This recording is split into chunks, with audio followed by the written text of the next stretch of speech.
And that was the first point.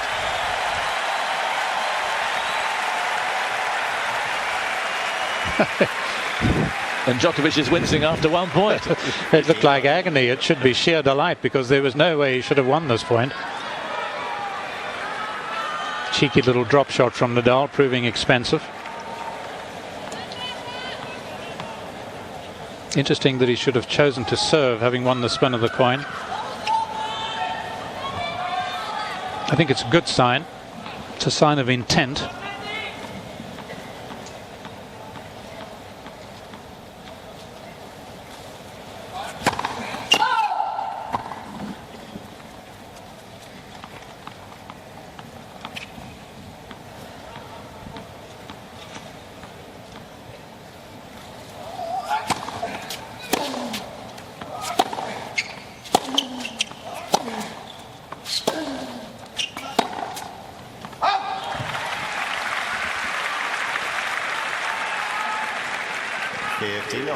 He's still a little ginger on his ankle. Just when he went up for that overhead, he just came down just a little askew.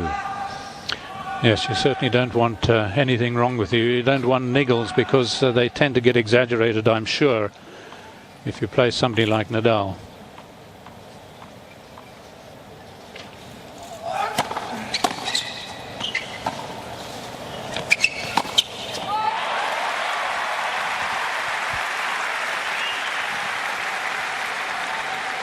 And that wasn't a great choice of shot.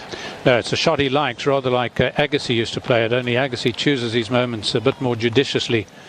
Good signs from Nadal on the backhand, though. Sometimes it can waver a bit. The forehand, of course, is his forte.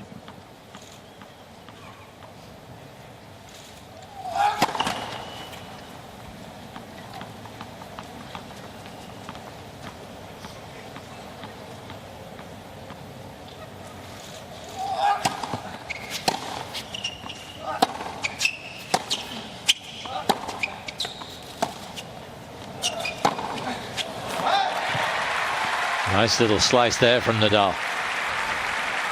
And he has 2 break points early on. Familiar sight of Uncle Tony, along with Carlos Costa, Djokovic's agent. So it was off that backhand that the pain started to come. 2 break points for the Spaniard.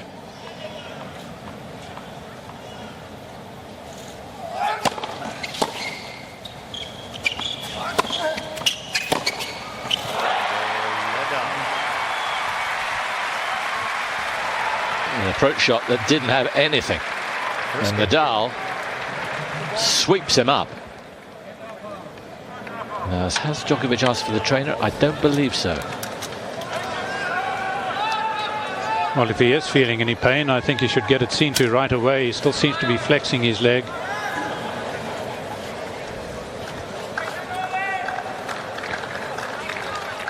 Since he's changed the racket equipment, what he has been doing mainly on his serve is serving to the forehand court of right-handers. In other words, Nadal's backhand side. Yes, the left ankle. And I'm rather surprised he hasn't used that serve in that opening game, because it's the natural serve to serve against Nadal, to take him out wide on the right court.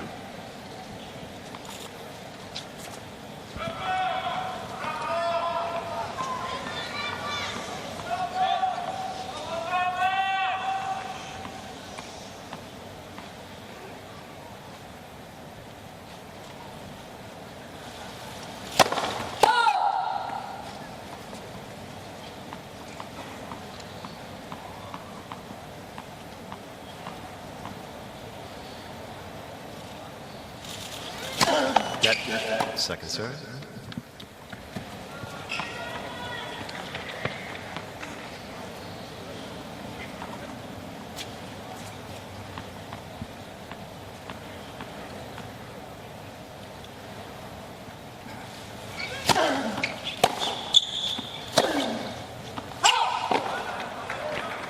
You want that challenge? Yeah, only just aware if it was. The topspin Took a long time to bring it down. He is going to challenge. Left side, far sideline.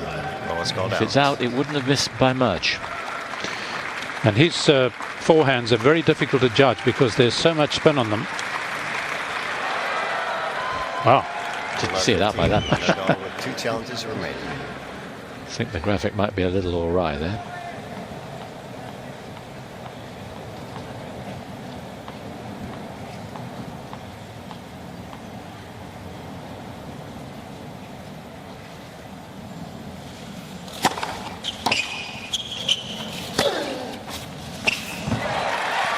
Wonderful second shot.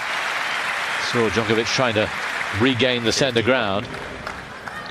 That's the beauty of that serve, which is not a serve he's had for long. He's only been using it over the course of the last 9 months or so. But you can see the damage it does. Takes the opponent out. He can then wrong foot them, or he can use his favourite shot, the forehand down the line.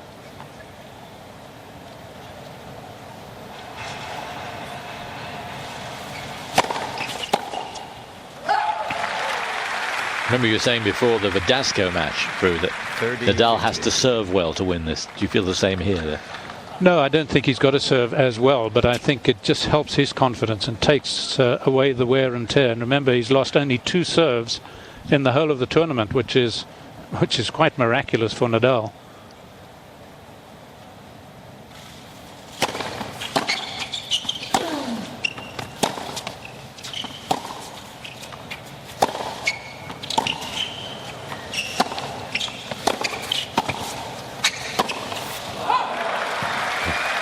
Super rally.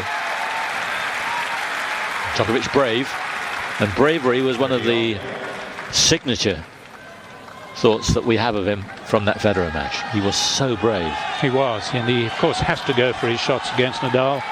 Everybody has to, and particularly his into-out forehand, the forehand he plays from his backhand side away to Nadal's forehand. That is going to be a very important shot, allied to his backhand down the line.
Super long rally, and you always suspect that Nadal will win those. 40. Yes, a mere 28 strokes. That is, Djokovic missed it on the 28th stroke of the point. He seemed to be playing within himself there, Djokovic. Didn't look to be going for big shots. At some stage, he's going to have to go for a little bit more.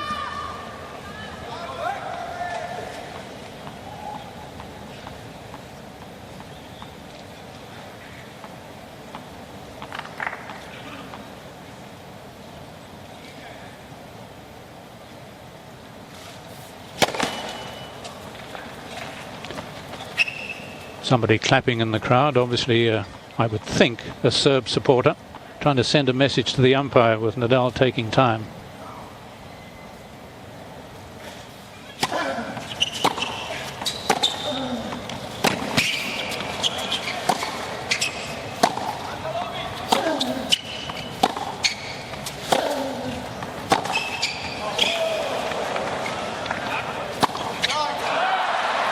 Yeah, great bit of retrieving from both guys, but Djokovic couldn't pull the trigger in the end.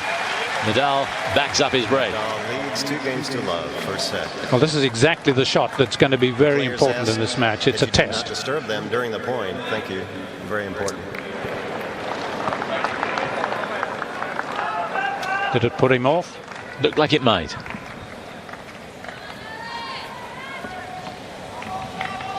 But he knows he's got to hit that shot big. as they might say here.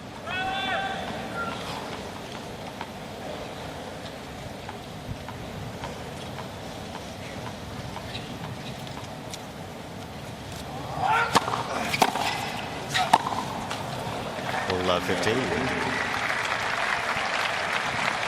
Another thing that Nadal, of course, has been striving to do is to play his returns deeper, because he feels people that have beaten him have taken advantage of his short shots, those hit nearer the service line, where they can punish him.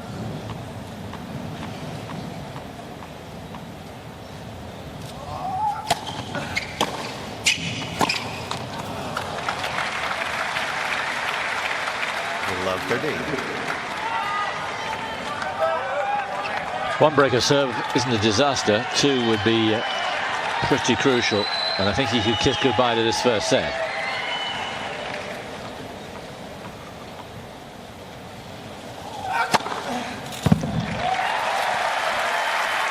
First ace of the match. 15-30. Mum and Dad with their cheerleader t-shirts.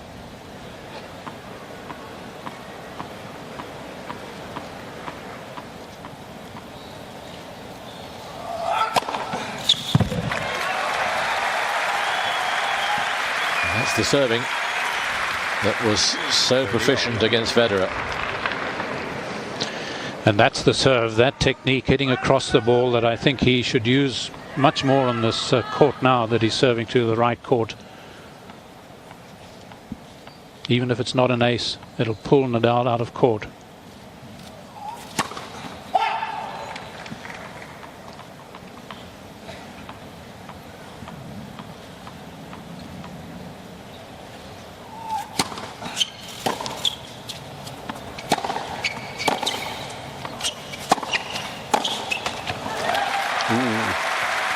And there's the old problem from Nadal. The return wasn't good enough. Djokovic stamped on the point. But there was still a bit of a chance for Nadal. Yes, I was surprised Djokovic didn't go with his backhand down the line.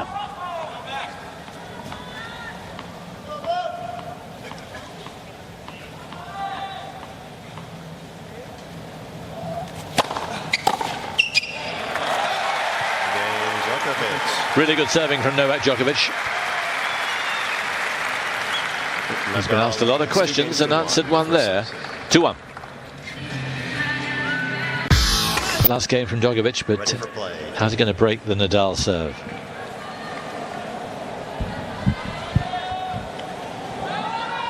Which is in itself a huge compliment to be actually saying that.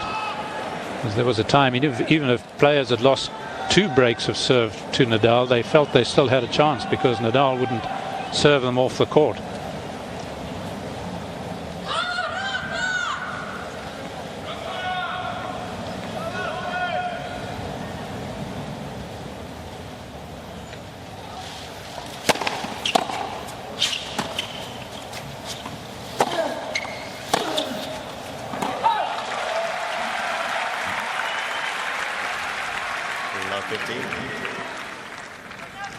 There have been times in Nadal's career where he's often lost the first point on serve, almost as if he's giving the opponent the chance. Well, he's done it twice already. And in his last few matches, he hardly did it at all.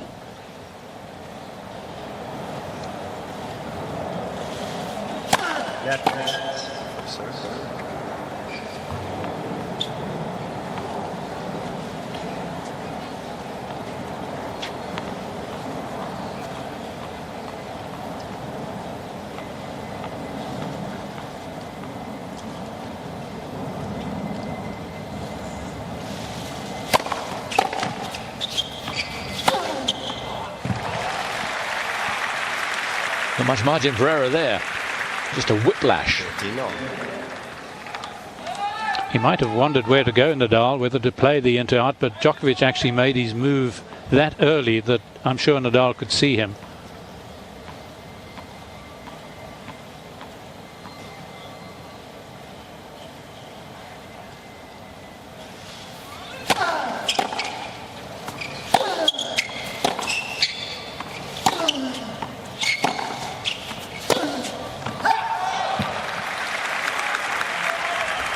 I don't think there's anything wrong with Djokovic's movement.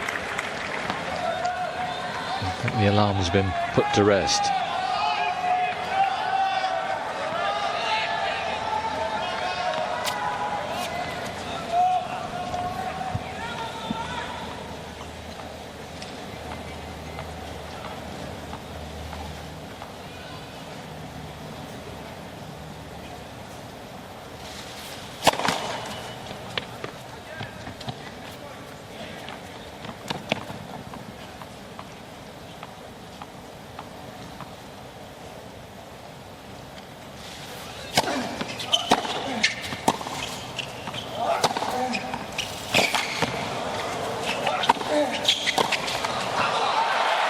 Oh, what's the point? Djokovic should have won, and he knows it. He stamped on the serve, but wasn't able to make it count.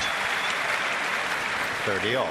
Yes, that's a shot where he might well have gone the opposite way, but even so, had the point won here, except that Nadal had anticipated this into out. He knows that's where players like to get at him. Even though it's going to his strength, they feel they can hit their best shot there and still win points. So that's well read by the Spaniard.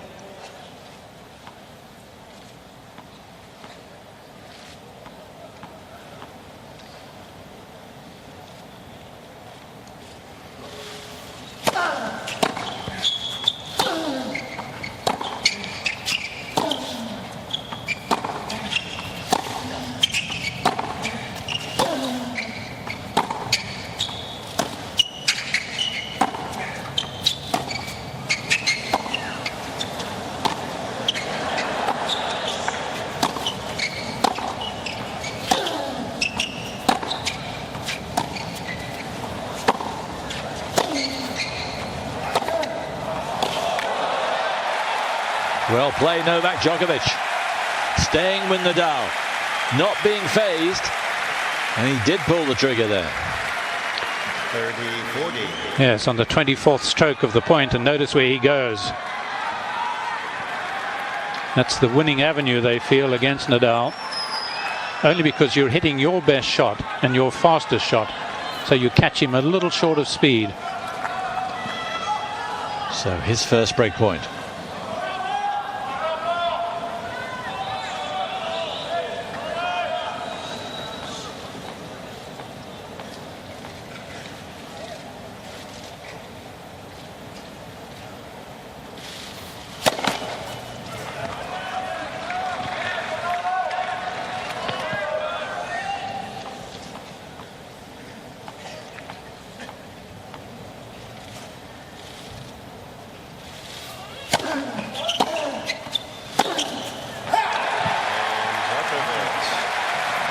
Missed his chance, and Djokovic has taken his. And after just a few minutes, when I think a few people might be alarmed, this might be a one-sided final, Djokovic breaks back. Yes, and it comes about with a combination of very good stuff by Djokovic, patience, and then the big forehand, and also a couple of very poor serving points by Nadal, particularly to the left court. Both his first serves, middle of the net. That's the old Nadal. Only the third time now that he's lost serve in the tournament.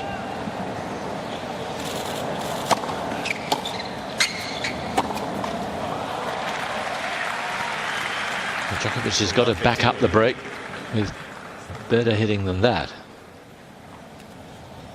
because Nadal won't worry a jot about being broken.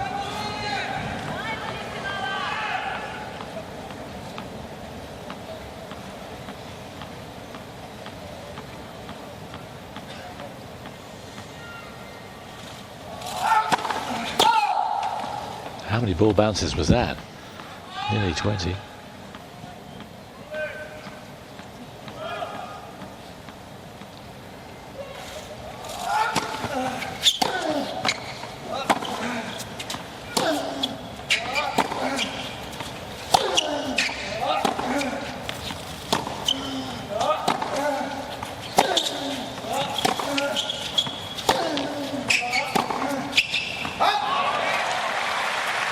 Nadal beginning to set about him again. And Nadal will be hoping that Djokovic can't find the serves that rescued him the last time he was in this situation. Well, we saw him serve a big ace down the middle, but I think Djokovic would do well really to find the serve out wide again here and make it a consistent serve of his. From sunlight into shadow here.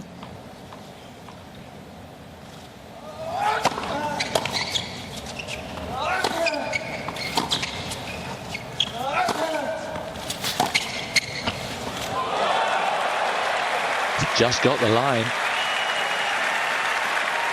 It was a brave move from Djokovic. Was it too brave? Well, it's not often he hits a clean winner with his single-hander, but he saw Djokovic coming in, knew what he had to do. So 3 break points for his second break.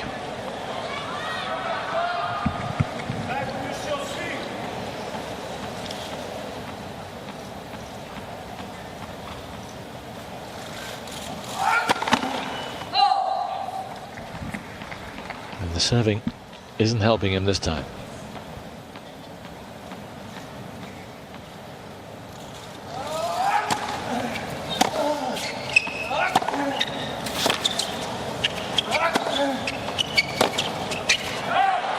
Not that time.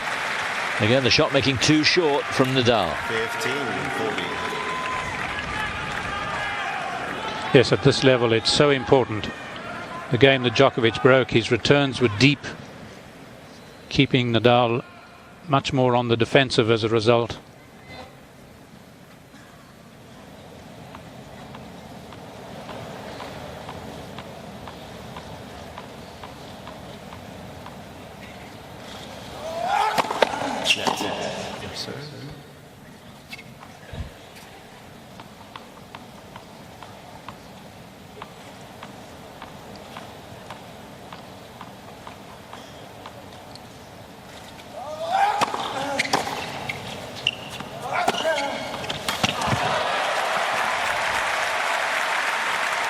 There was a serve out wide, not perhaps as wide as you'd hope, but 30-40. got him moving.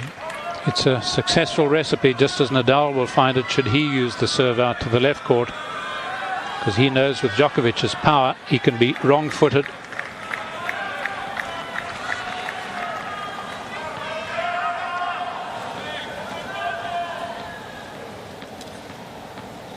So 3rd break point.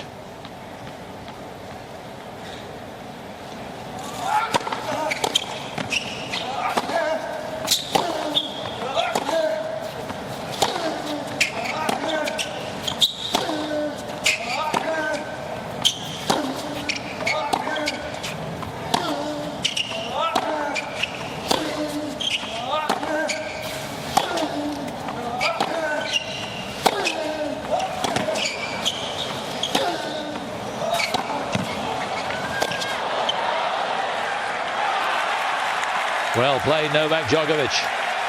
Nadal hit him with everything there, and he just about hung on. What an important point. Nadal's concentration just gave way. He thought the shot of Djokovic's was going out. Look at this, he's almost leaving it altogether.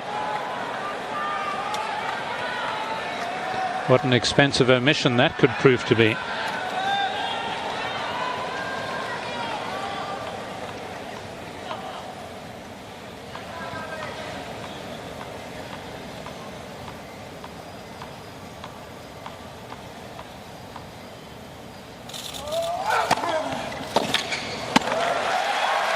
The serve out wide, but a long delay, 14 bounces of the ball. He's back to his old tricks. It certainly helps him to recover his breath after a long rally.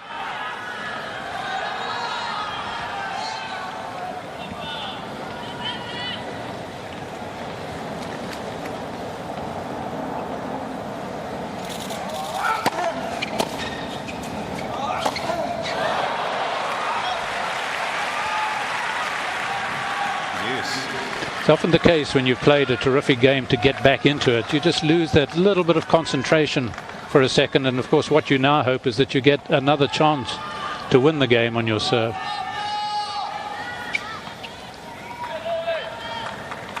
Does he keep to the same serve? I would.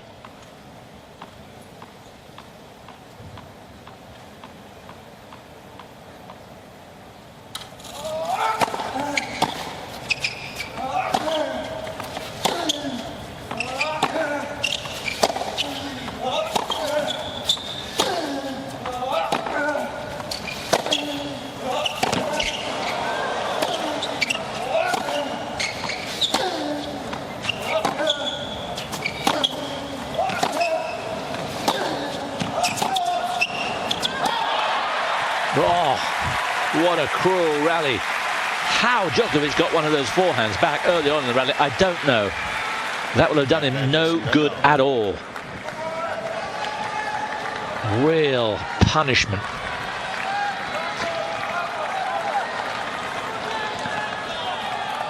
A fourth break point. Yes, part of the key is actually to win the points, but to actually win them long does Nadal, I think, more of a service, because he's tiring Djokovic in the process. Thank you.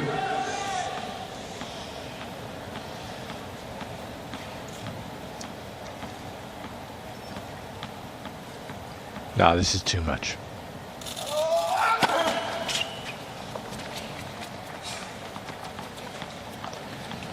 Whether he's gaining time, and I suspect he is, it's not doing the match a lot of good.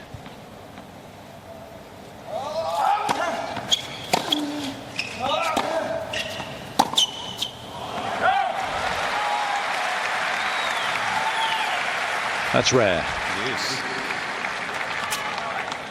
Yes, he must have been caught in two minds, because I'm not sure what shot he was trying. He's been playing the backhand so well, and of course it's important that he does. There's no real flaw in the Djokovic baseline game. His forehand and his backhand are very good.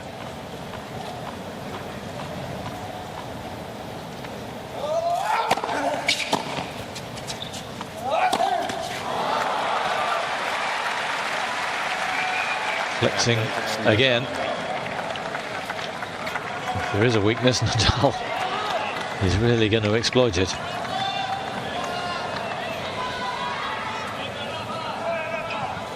Fifth break point.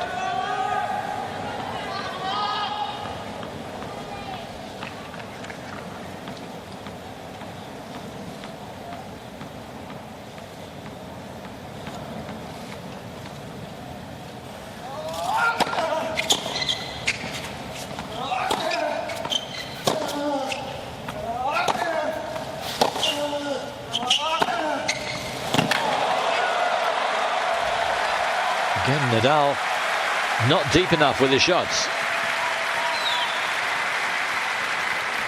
Well, I said the backhand down the line of Djokovic, which is a better shot even than Nadal's down the line, would be very important. Could not understand Nadal early in the point playing a very high bouncing ball rather than hitting the ball, because he then let the initiative go to Djokovic.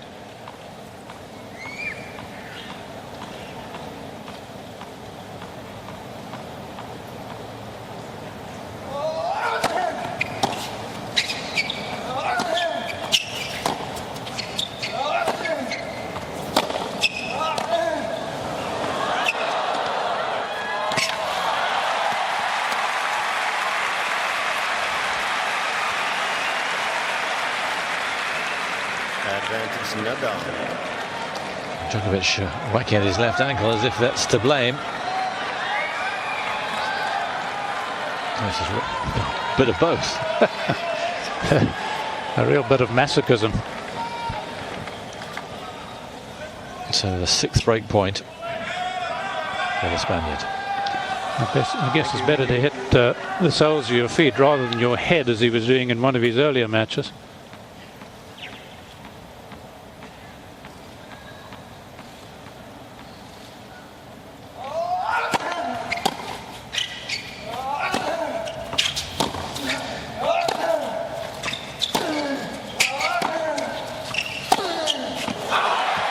Too good. And that racket is now history. And Nadal stakes a knife into his body. Breaks in the first 5 games, that's not what we expected. Remember when Nadal broke the last time, Djokovic nearly broke, then he did break.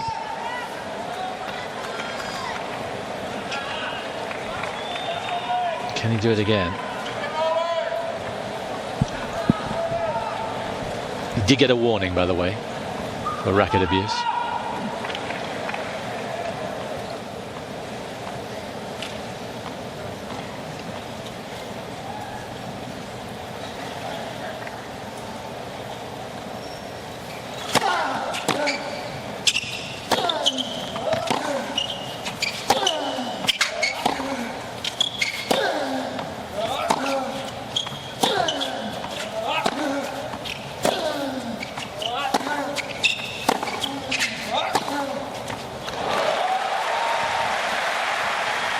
You mentioned Drew about Nadal attempting to hit longer in rallies, but he's not managing it a lot here. No, I think he's not playing at his best. He's not serving at his best, and he's not hitting his ground strokes quite deep enough. Very often on return he'll get them deep with that sort of pushed high return.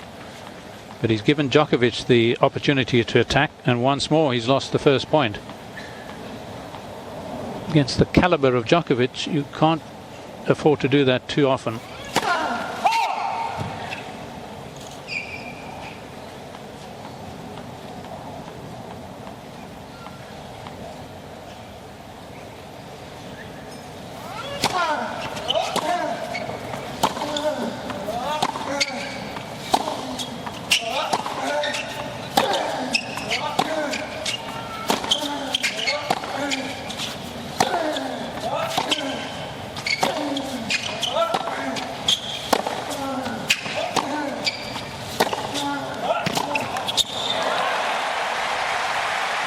Interesting to see Rafa make his move there. Not sure if Djokovic saw him coming in. Fine shot. It was. He's hitting his backhand as well as I've seen him hit it. He hit it very well against Simon early in the tournament. Since then it hasn't been as good as this. And of course when it comes to backhands, Djokovic one of the best at stretching wide on his two-handed side.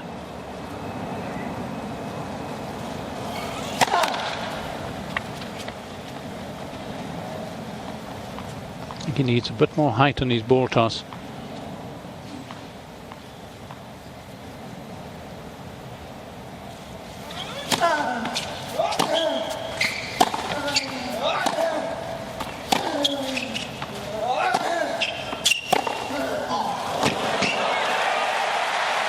Suddenly unleashes. And it's his most potent weapon so far.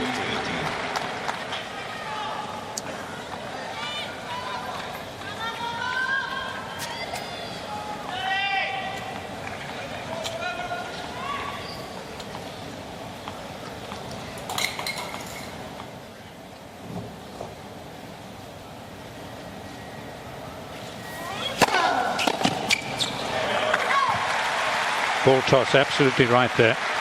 There's an extra 4 or 5 inches.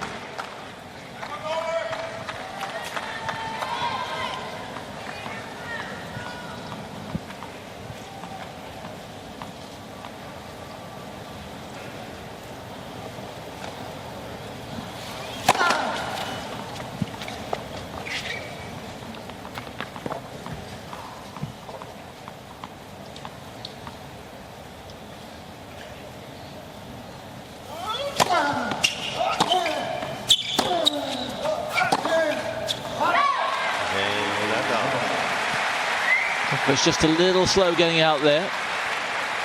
Nadal leads 4 games to 2 for a set. Gulping in air.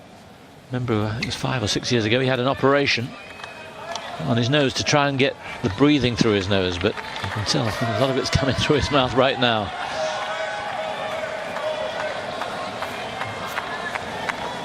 Well, he's lucky he's got perfect conditions here today. Not too hot, just the right temperature really.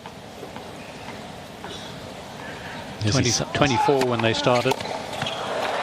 He is someone who has been affected by heat in the past. 15 love.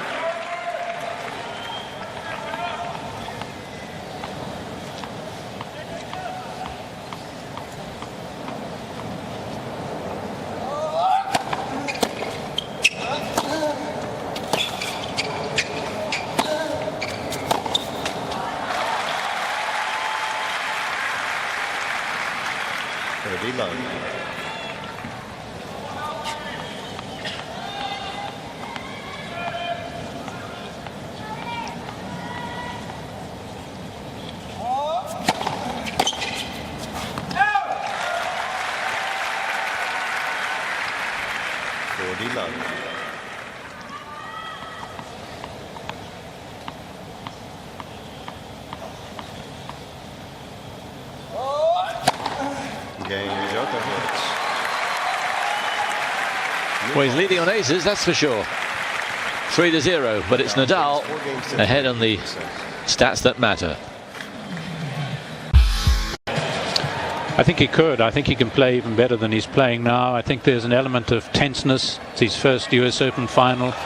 He's trying to make his own little bit of history to be one of those who's won all 4 of the major tournaments. So I think if he does hit his best form, it's going to be that much more difficult for Djokovic. And if he is still at this level, Nadal, Djokovic has got to take advantage. Does Nadal lose the first point on serve again?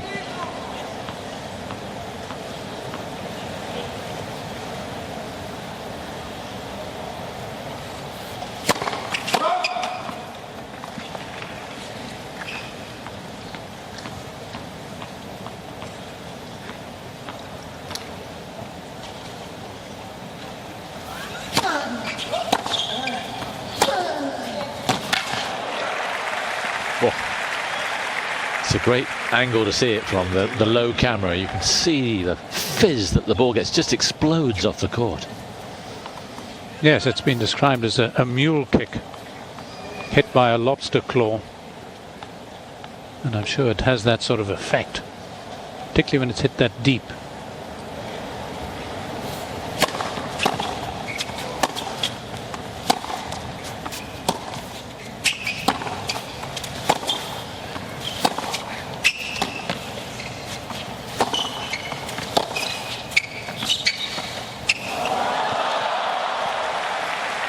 He played the point so well, returned so well. You can see the stat, 127 miles an hour. He's been up in the 130s, is Nadal, but not so far today. I think that's as quick as he served. Well, we saw him play a shot like this against Federer. It's a preferred shot of his, a very difficult one to bring off when it's bouncing that high.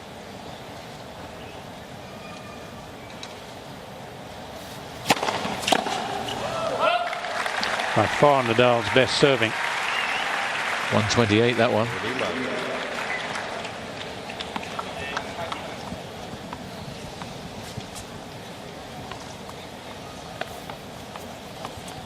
Yes, he had one in the tournament of 135, which is unheard of for Nadal.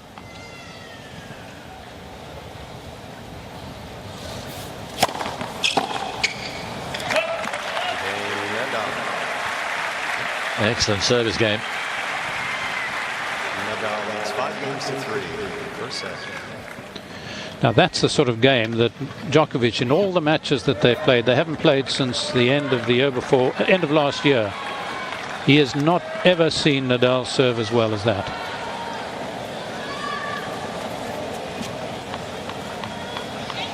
So Djokovic serving to stay in the set after 42 minutes.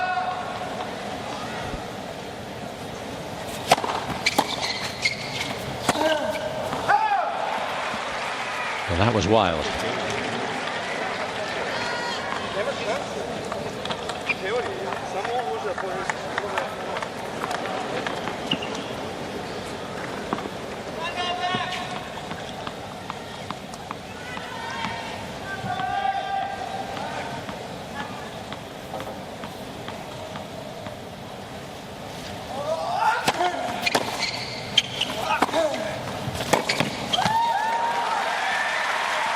Well played.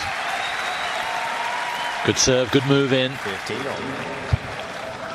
Particularly good serve because it's the serve that he'd lost altogether, and it used to be his best serve, the serve out wide on the left court. Seems to be coming back into his repertoire.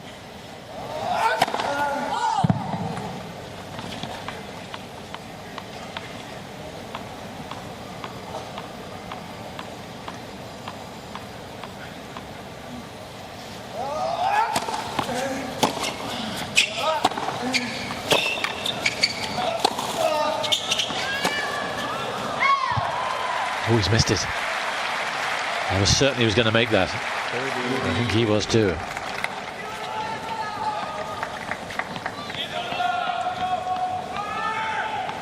It's gone 5:05 local time.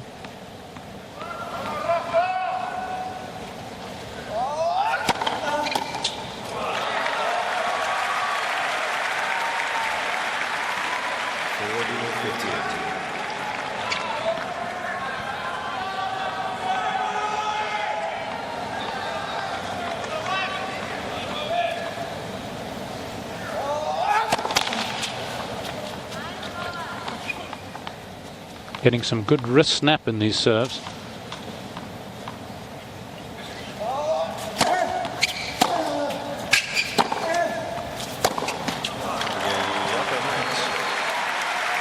Unusual shot from Rafa, but Djokovic holds, forces Nadal to serve out for the first set. Serving for the first set in this US Open final.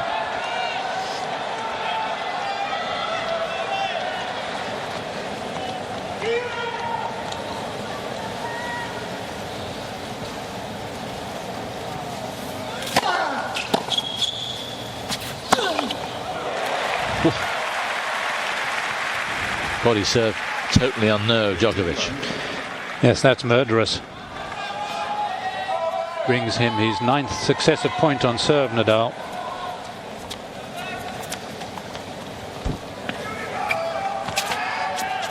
Concentration that much higher on his service game, I would suggest, than on the Djokovic's at the moment, with a service break in hand.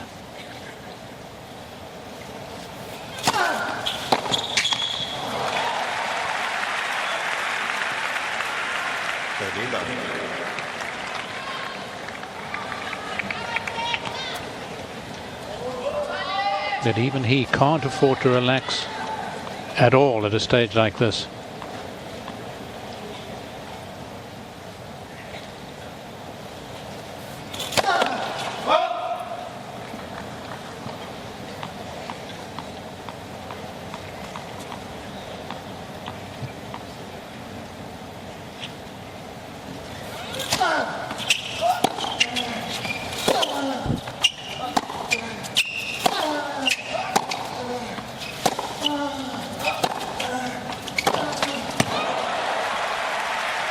Again, the shots coming out rather short from Nadal, and Djokovic will welcome those.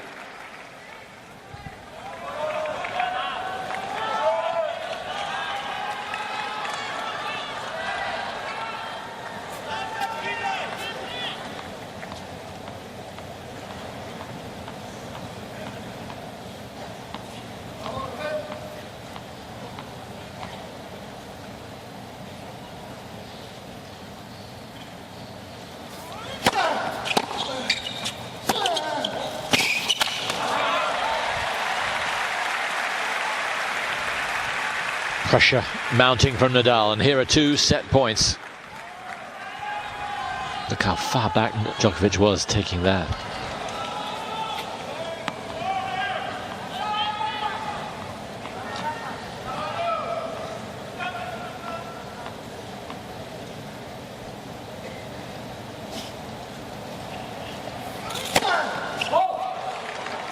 Oh, is it? No challenge. Must have been very close.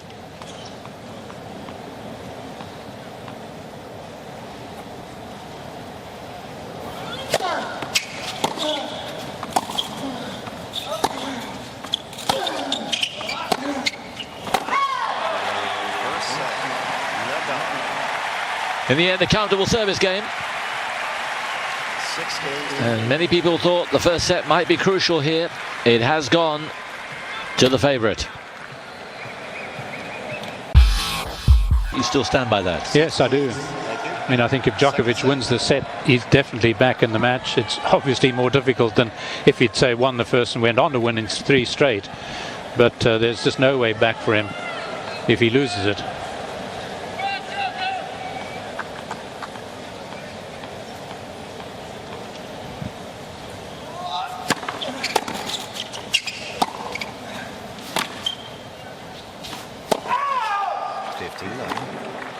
Late call, but I guess it's the right one. I just sense that Nadal is warming into this match now, and his graph is going to keep on going upwards, so Djokovic has really got to find it now.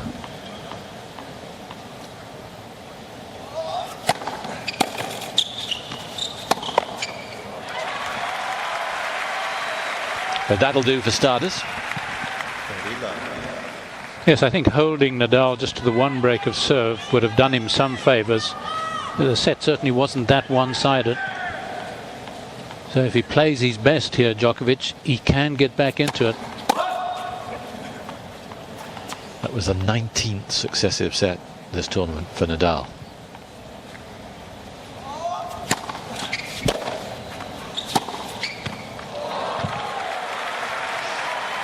Yeah, I think it was okay. Nadal asked a lot of himself by running around the backhand to play that forehand there.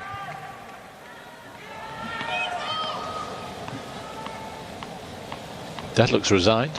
Mum's still into this match. Coach is not here, Marion Vida. He's had to go home for personal reasons, we're told. But they're in constant touch by telephone.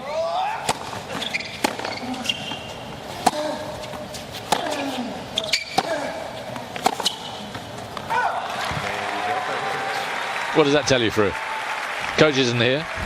I mean, you know, I'm being a little facetious, but Djokovic plays his best tournament of the year. Yes. Yes, well, that's a similar sort of scenario to Andy Murray's, having dispensed with McLagan, had his very good run-up to the US Open. Couldn't duplicate it here. Nadal with the better stats. Just a few more unforced errors from Djokovic, but he is playing Nadal. Nadal sucks in stats from his opponents. Yes, Djokovic is obviously got to look to have his winners outweigh his unforced errors, but there are inevitably going to be unforced errors because he's going to have to go for big shots against Nadal. Nadal's held his serve pretty comfortably since he was broken in the fourth game. Still only dropped 8 points behind his serve.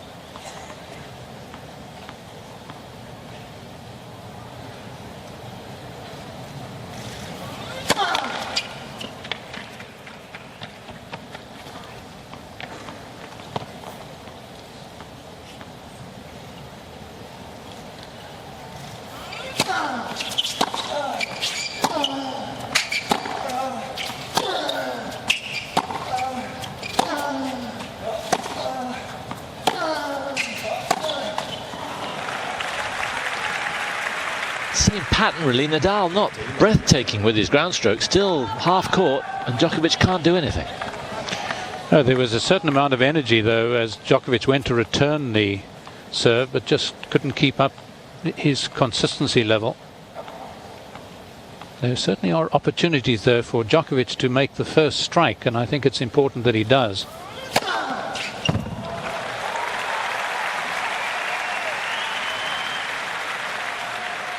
First ace of the match for Nadal. 125 miles an hour, that is. And he's been averaging in his last three matches, Nadal, just about 4 aces a match. Remember, they've all been 3-setters.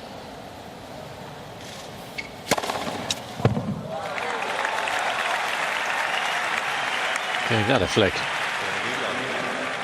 And you can see the look that Djokovic gave across to Nadal, as if to, you know, is this really Nadal?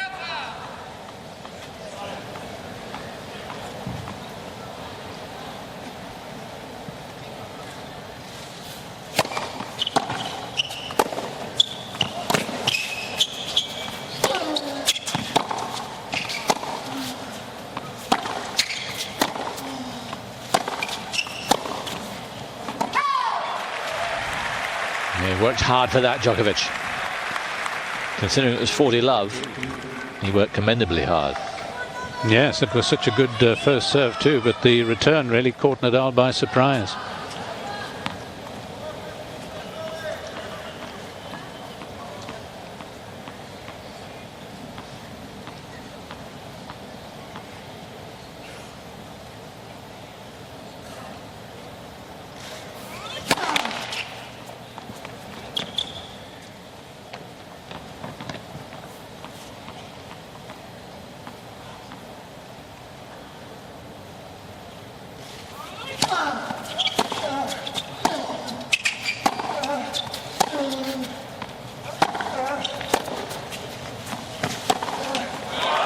Oh, well played. Djokovic's best shot so far.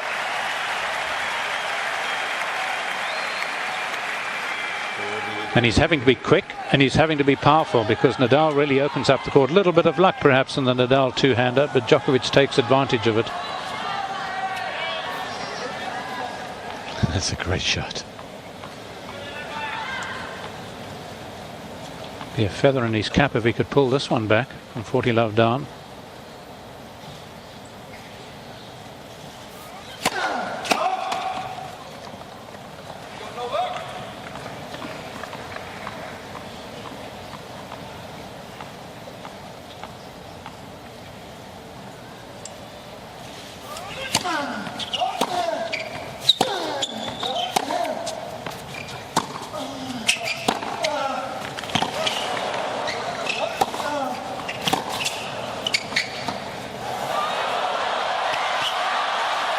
Well played. What a super performance that was. From 40 love back to deuce. Almost a scowl on Nadal's face as he loses this point, but he was being bossed here by Djokovic. And there's that favoured shot of his.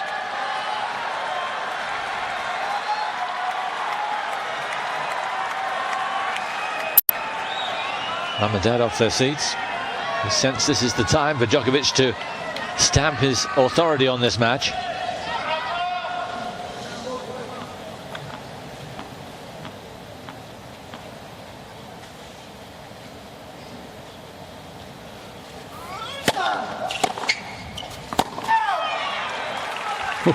Late call.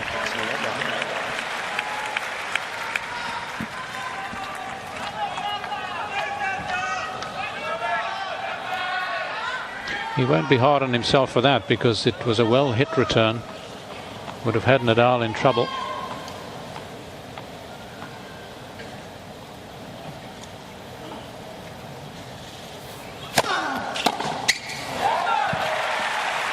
But there's the new Nadal. Gets into difficulties, but gets out of it with super serving. One game each. Comes very close to the baseline with his foot, doesn't he? And stands with a very sort of straight foot, as opposed to McEnroe of old, who used to have his foot very parallel to the baseline. He has been foot faulted at times, but not regularly.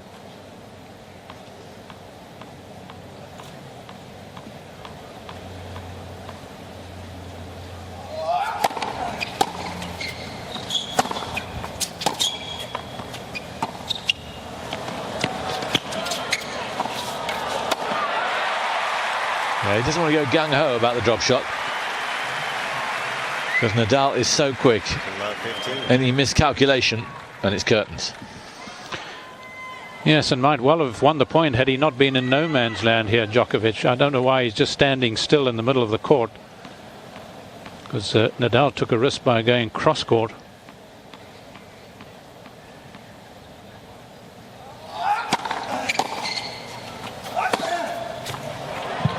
Well played. 15 on. Federer type shot.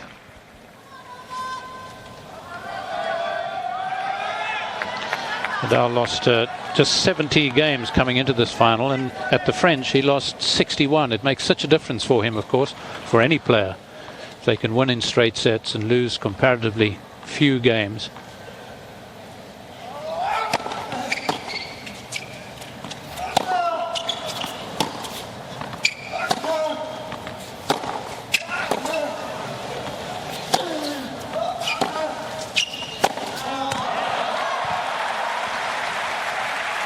That'll hurt Nadal. He really wanted to punish Djokovic there, and his touch let him down.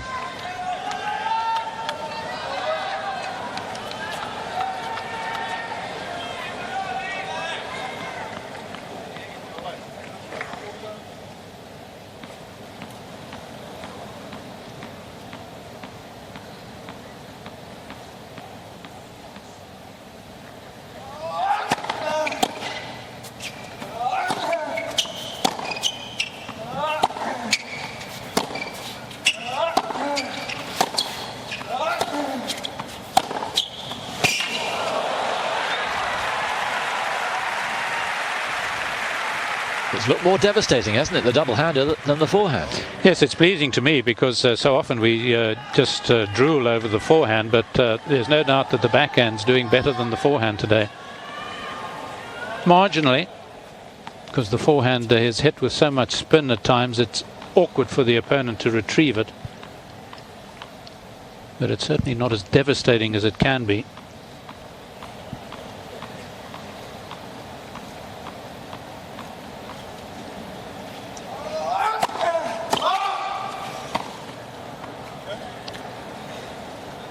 Was to be his first serve volley.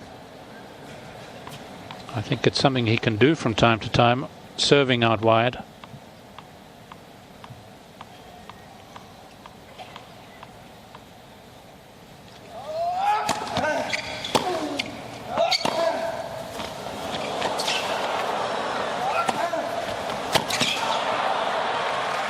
Well, he got lucky there, and good that he can acknowledge it. Miss-hit forehand. Set him up beautifully.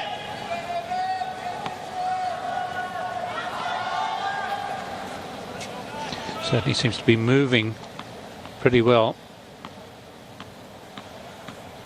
No signs of an injury.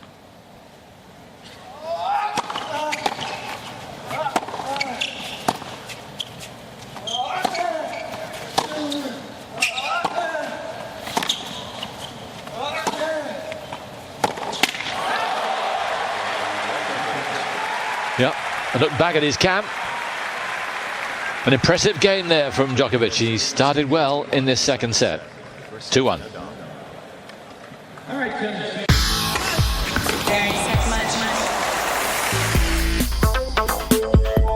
Multifunctional device. This hub. Konica Minolta. Without a service break. And Djokovic particularly serving better than he was earlier on, where his first percentage was good, still up to 75%, but that hasn't altered. But he's getting a bit more joy behind the first serve. That is very high by his standards. He's usually in the sort of lower 60s, which is good. But I think he's playing that much better here, Djokovic. Nadal's serving has got to be top class. Few of the Serbs are getting pretty excited up in the nosebleed seats. Seats, please. Ready for play.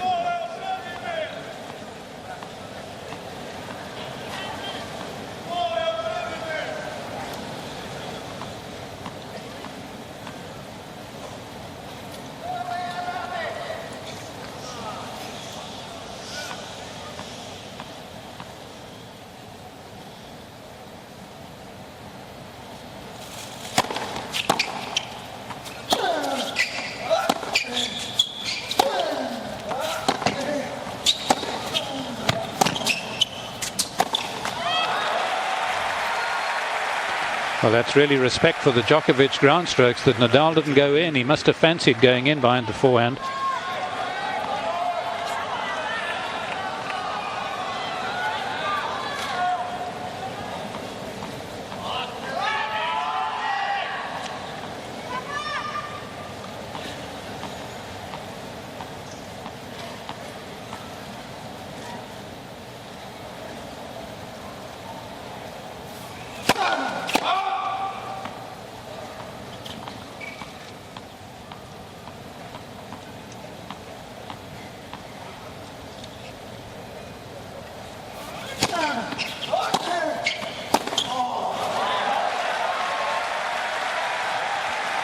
Yeah, the hammer laid down by Djokovic, and now it's love 30.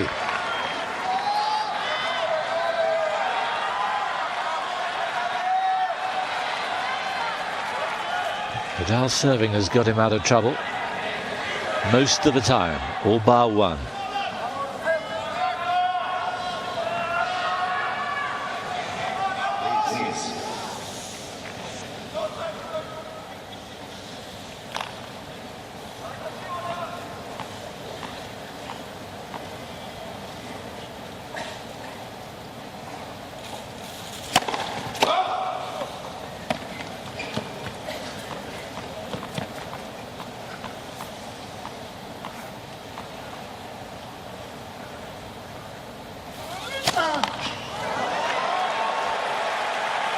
That is a surprise. First double of the match, and it gives Djokovic 3 break points.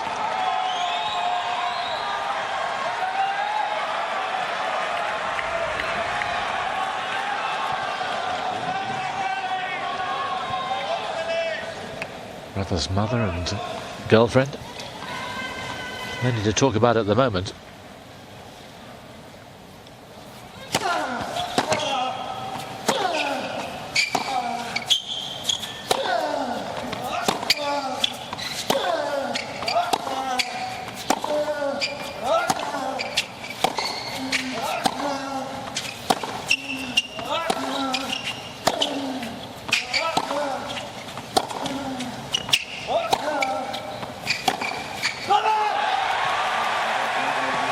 Well, he played well there, Djokovic, but that was all about Nadal faltering. Just when I expect him to raise his game, it slumped a bit. Yes, I think he senses the danger in Djokovic, who really has started, I think, the second set with a really good spirit, a really good evidence of energy.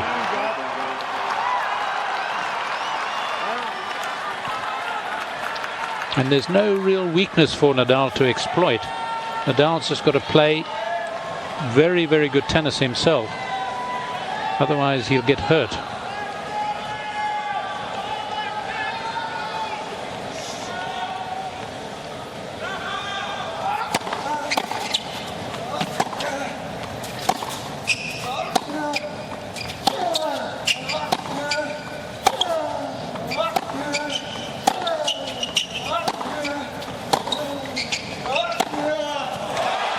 Yeah, Djokovic at the moment starting to be more aggressive and starting to bully Nadal around the place.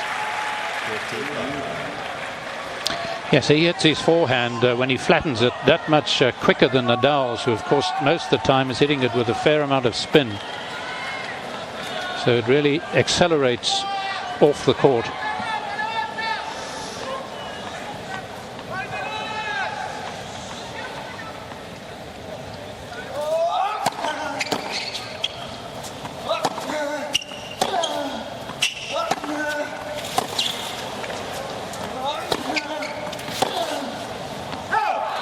That's a brilliant point.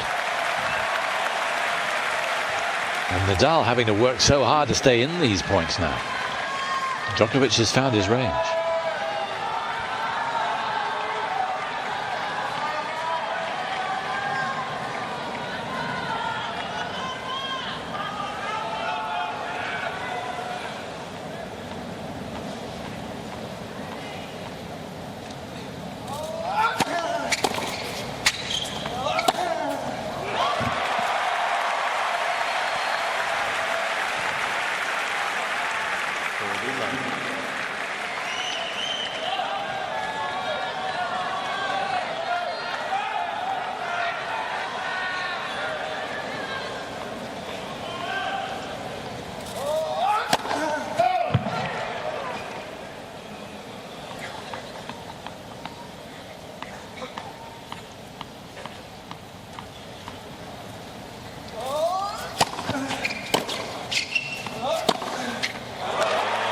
Yeah, it's a totally different match now. Winner after winner from the Djokovic racket, and he leads 4-1. First set, Nadal. Well, suddenly it's fundamentally changed for him. It's a very different complexion. I think we could see some of the best tennis of the match from here on in, because unless Djokovic relents, of course, and fades from this purple patch that he's having. But he knows, having had the wins over Nadal, that if he keeps up the big hitting, he can hurt Nadal. So Nadal's got to lift his game, keep a better length than he's been keeping for some time. He's certainly got to serve better than he did in the last game, and he lost it to Love. Could be some contest. Thank you.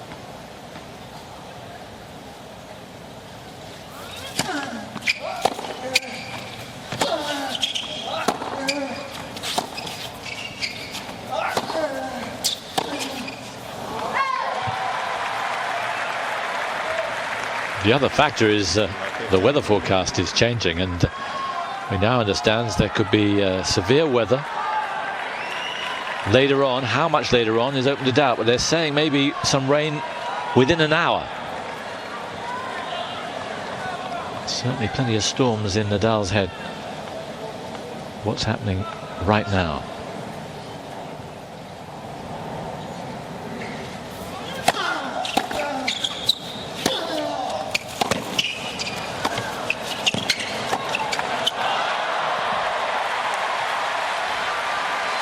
Big chance. Yes, he's setting himself a very high standard. There's always a good chance when you're going through a bad spell that you're going to change your game, and I had the feeling Nadal might look to come in, and this was his effort, which really should have been playing into Djokovic's hands, and you can see his reaction there. He knew he should have had it.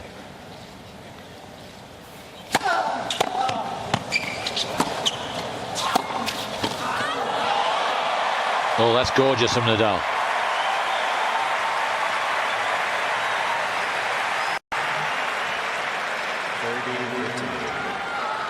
Amazing how it's not the nature that changes, because Nadal's been aggressive, it's just the tactic that changes. And so often players do this when they're down. Start coming in a bit more.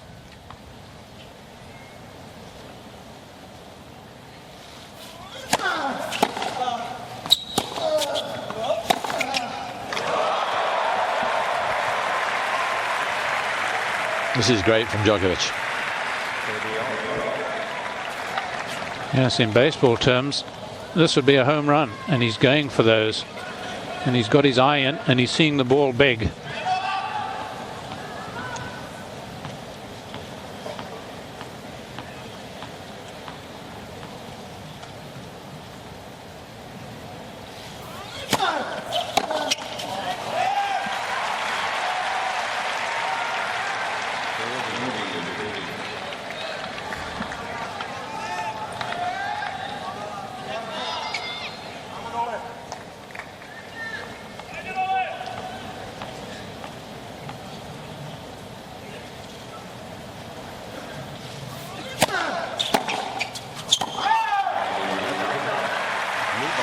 Nadal holds.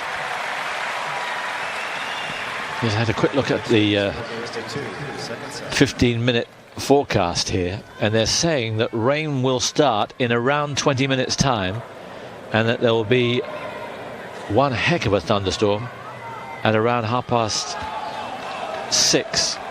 That's in 50 minutes time.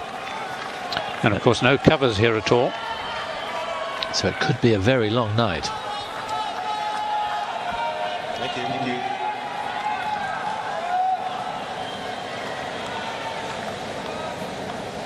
So Djokovic just a single breakup.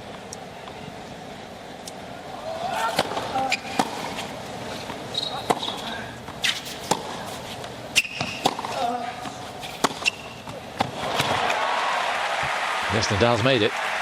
I was going to say, I would imagine that Djokovic would want to stay out on court as long as he possibly can now, because he does have the bit between his teeth. and he's going through a good spell. Just I think the wrong serve, serving to the forehand, unless he's serving really big and getting it wide of Nadal down the middle. He should be going wide on the right court.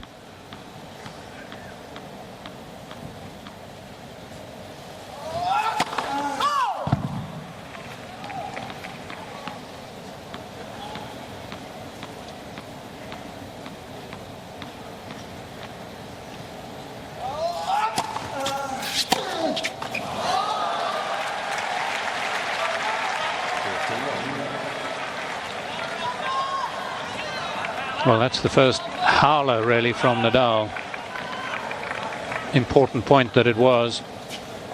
Djokovic under a little bit of pressure. And Edward, thank you to Nadal.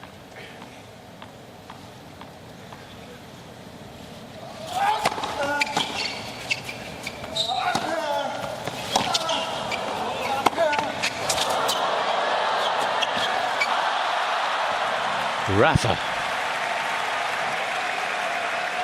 just had to stretch that fraction more than he hoped, but he still should have nailed it.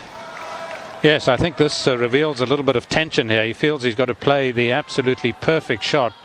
Goes for a little too much angle on it and forgets the height of the net. It's another gift because the let court played into his hands.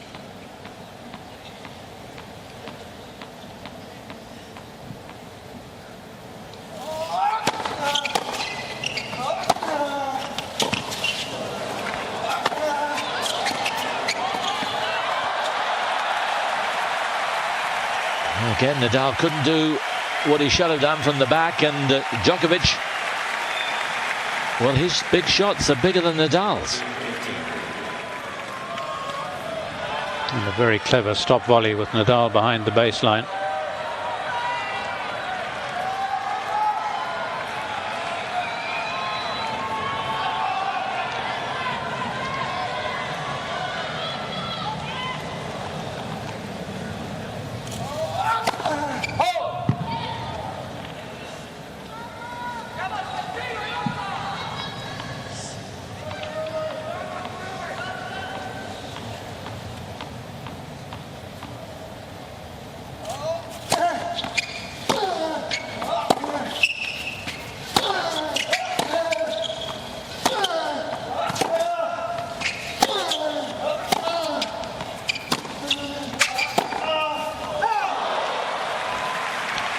And again, Djokovic soaking up the power from Nadal very easily. That was almost Nadal's biggest exertion of the match, trying to hit every ball at 1,000 miles an hour. Just trying to out-hit Djokovic. That's the state the match has arrived at.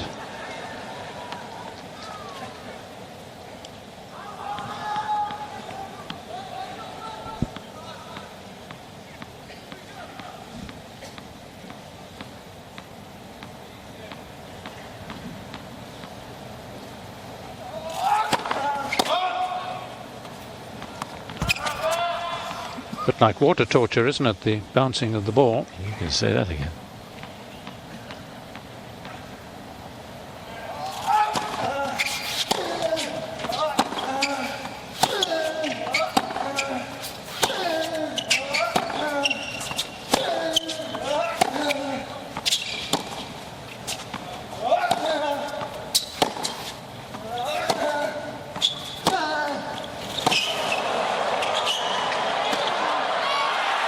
Wow, yeah, vintage Rafa there. Almost for the first time in the match, he really unleashed.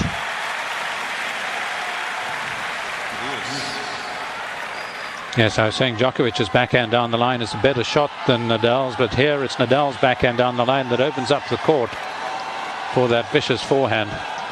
And what a crucial stage of the match we have here.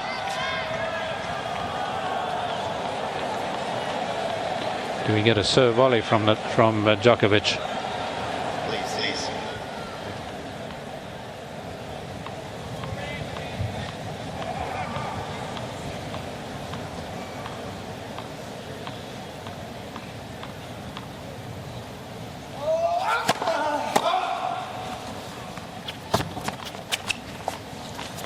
Yes, the clouds are gathering. Storm clouds too.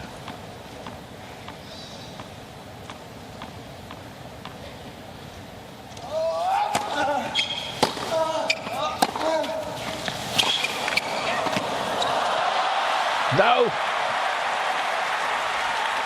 He's made so many of them in the last few days. Well, I think Nadal would have challenged Usain Bolt here, the speed with which he got to that. He knew he had to be quick. The right shot by Djokovic, just a fraction, and he'd have won the point easily. Listen to the roars for Rafa here. Break point.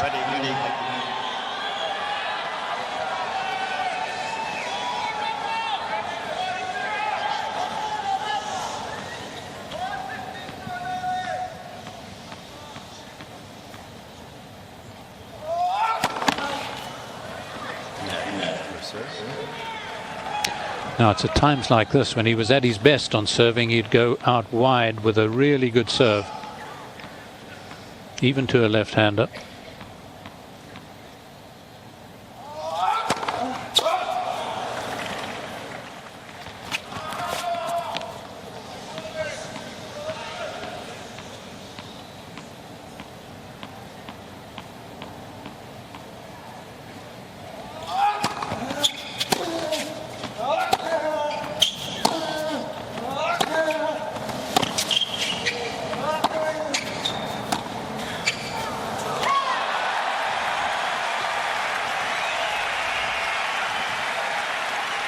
Nadal will not forgive himself for that shot.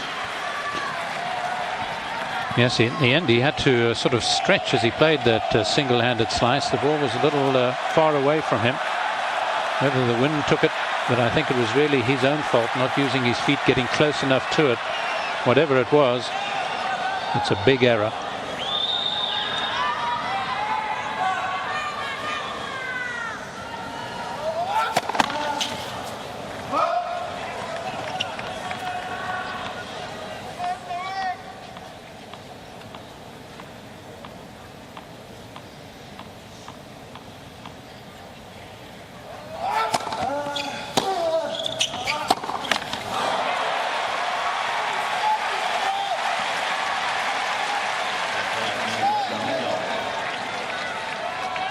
Yeah, it was an unaccountable error.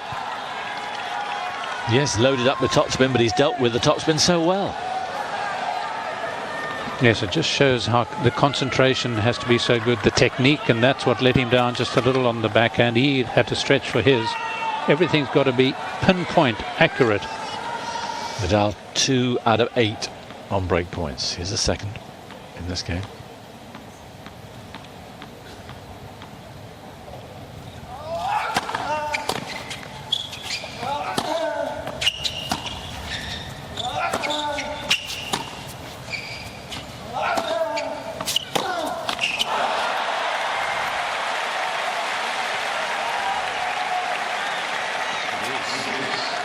Well, he wins a lot of point with that single-handed slice, but I feel on a point like that, he's got to be aggressive early on.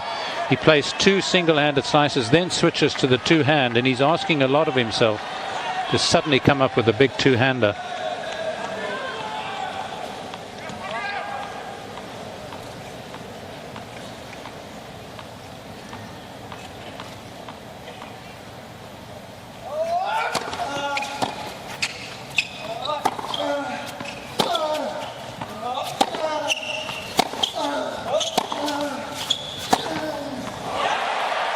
Oh, some meaty forehand work there from Nadal.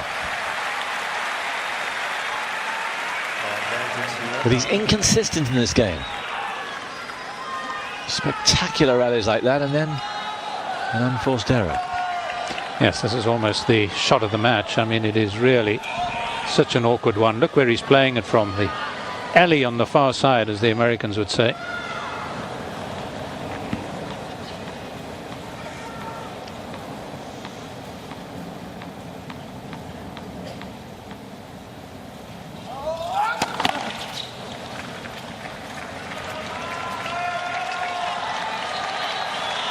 Yeah, I think some of the crowd are getting a little fed up with the ball bouncing.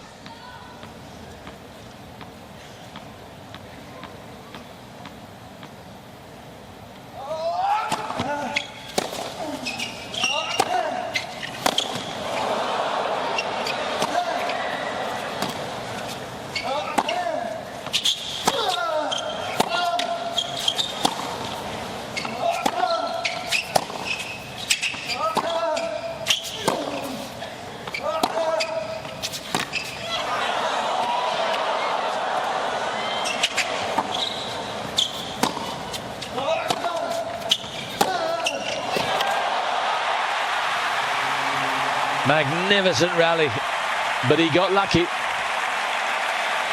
complete miss hit that landed in.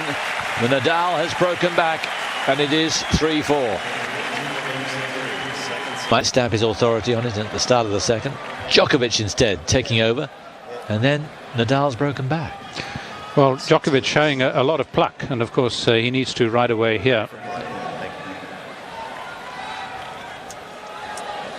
Can he get that important first point on Nadal serve, or more importantly, can Nadal win it? He so often has not. Hasn't rained yet, but it's not far away. A lot of people reaching for their rain jackets.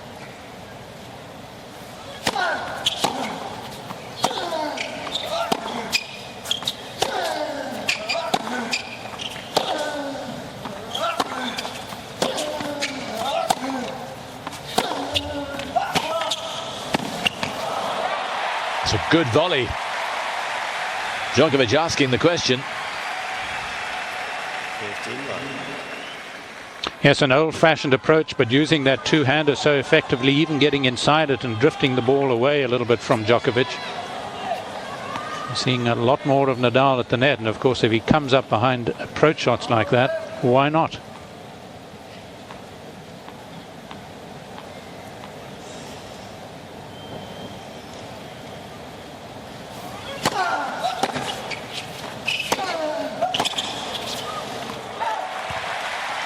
Suddenly Nadal is looking much more powerful again, hitting freer.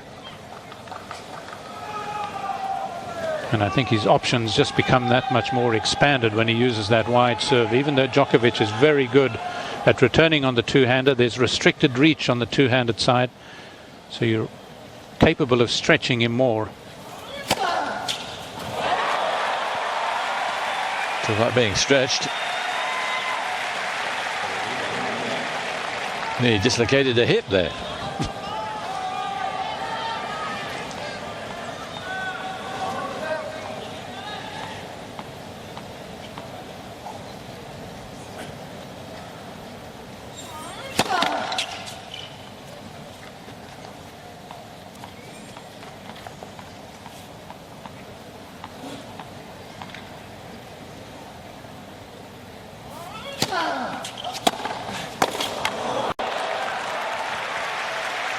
Well, the serve asked for trouble, and it certainly got it.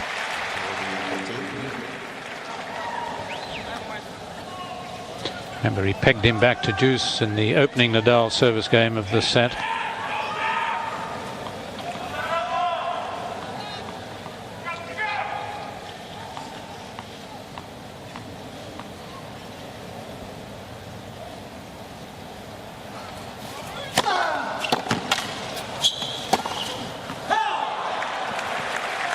Very good return.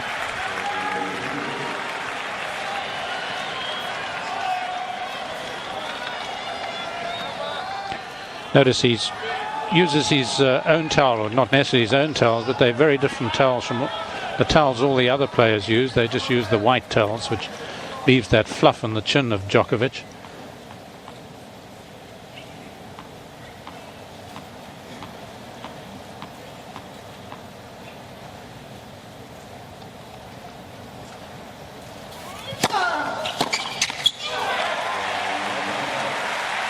Well, he read it. You can't understand how he missed it. But Nadal has won 3 games on the spin now. Just when, well, I least expected it. He's raised his game, and Djokovic has not been able to see it through. Not enough big serves from Djokovic when he had the service break lead. Allowed Nadal to take his third break point. It was a similar game to that long 14-point game in the first set when Djokovic was broken.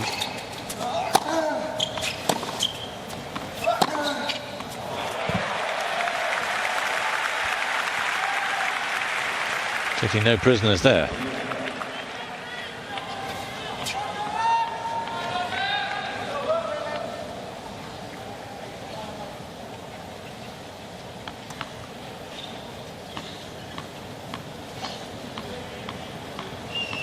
Djokovic doesn't know that he's not ready. Bit of wear and tear on the sneakers.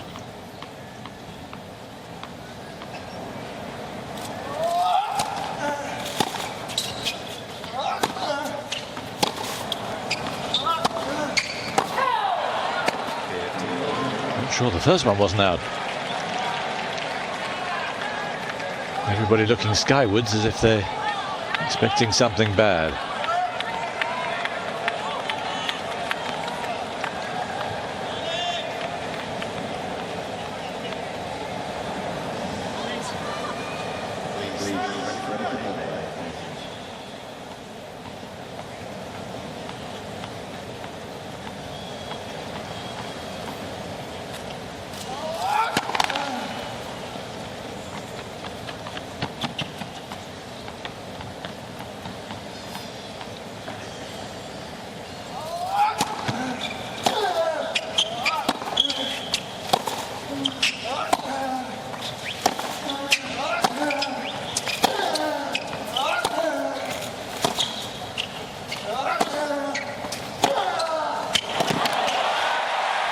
yes.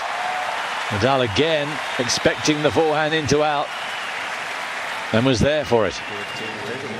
And had to inject a lot of power onto this, didn't he? Because he was quite a long way back. And fancied Djokovic with his speed and his ability to recover to get it, and yet unable to do so.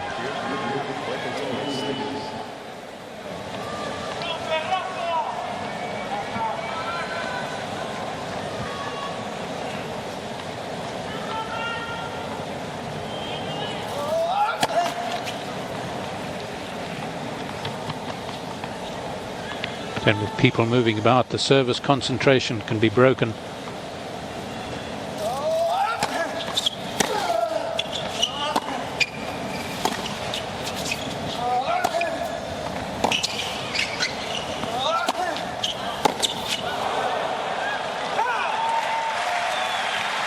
And Djokovic did well to maintain his there.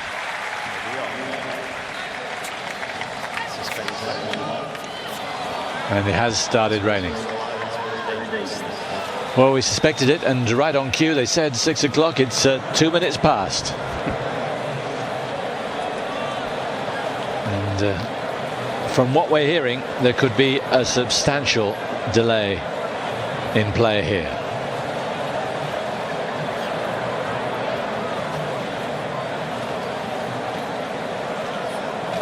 All right, let's go in. We're going in. Great pity. Don't know who it will benefit, do you? We're taking a bit. Awkward stage for Djokovic right in the middle of his service game, 30 all. But they're obviously expecting the worst because the players aren't going to stay on court. So they know that heavier rain is to come.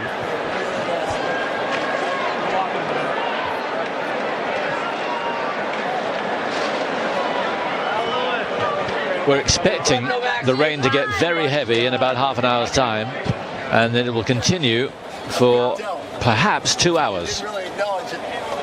But it will be at least an hour, that's for sure. Yeah, just take it out.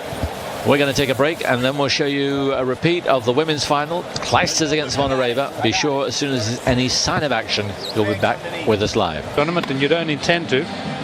You've got one set behind you and you intend winning the next two. And from this situation, I think he's got a good opportunity of doing it. But don't write Djokovic out of it. He's come up with some big shots and played some terrific tennis. His serve, as with Nadal, just needs to be a little bit better. There was a patch, wasn't there, pretty near the start of the second set, when Nadal, I wouldn't say looked powerless, but he looked outpowered. He did. Djokovic was coming up with some very big flat forehands, particularly the into-out forehand. Nadal would look to cover that, and Djokovic, as he did on that match point against Federer, is equally capable of playing the big cross-court forehand. His backhand down the line, I think, is a better shot than Nadal's backhand down the line. So there's no real weakness off the ground from the back of the court from Djokovic, and Nadal knows that. He's played him enough times, lost to him the last 3 times they've played, admittedly in nothing as big as this. They've never met in anything quite as big as this. Just a reminder, the head-to-head is 14-7 in Nadal's favour, but Djokovic has won their last 3 matches on hard courts pretty convincingly. Straight sets in Cincinnati last year, in Paris last year, both of those in the semi-final, and then the round robin in the ATP World Finals in London at the end of the year. Nadal, the #1 player in the world. Djokovic, ranked 3, but will go 2 on Monday, whether or not he wins this match.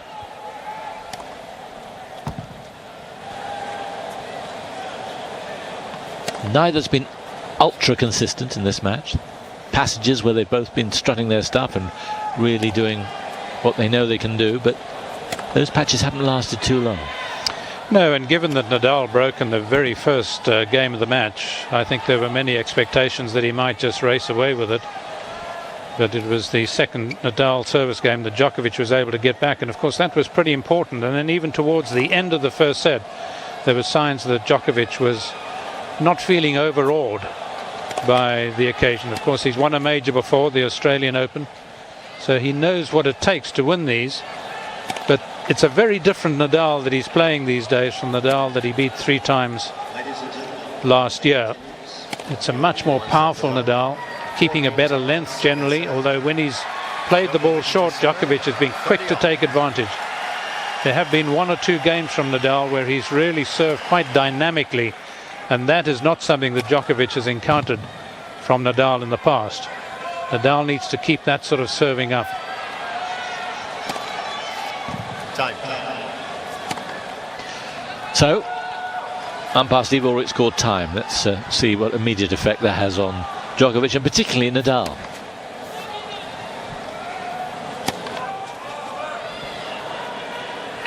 Nadal, of course, bidding for the only Grand Slam tournament that he hasn't won. Never before in the final. Bidding to become the 7th man in history to get the complete set.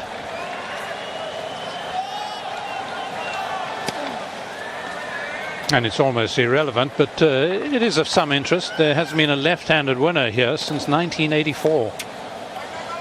J.P. McEnroe beat Yvonne Lendl way back then. And prior to that, there were 10 other tournaments won here by left-handers, all in a row.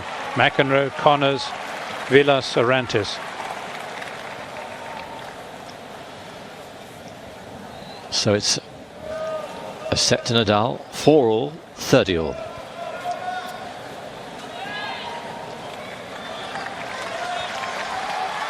So the pressure is on Nadal here.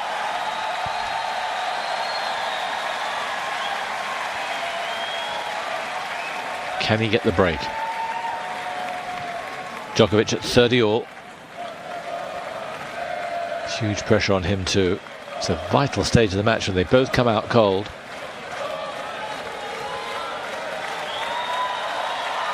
Nadal knows it's a chance to break. And this will be a big feather in Djokovic's cap if he can hold him off here. 30-all. Thank you.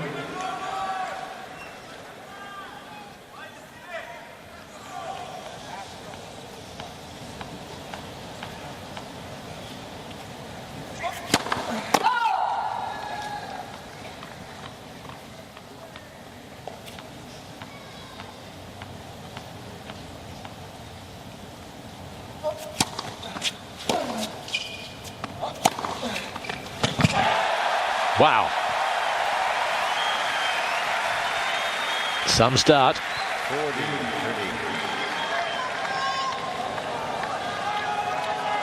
To come out on the first point and hit your second shot like that, that's brave, just as he was so brave all the time against Federer.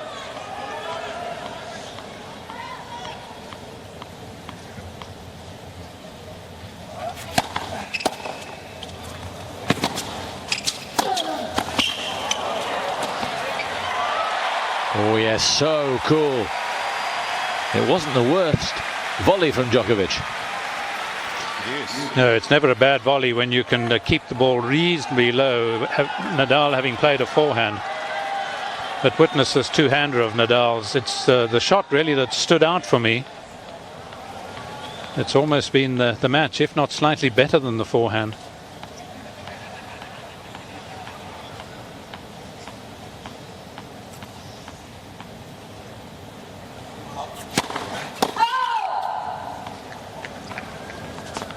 Been very few challenges in the match.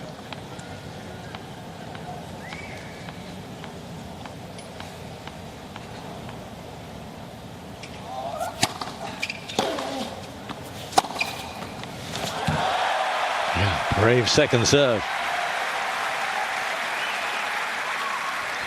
It's funny, we keep using, or I keep using the word brave to describe Djokovic. Wasn't the word that came easiest to mind prior to this tournament. He had a reputation of not being too brave. And this has quietened down a few people.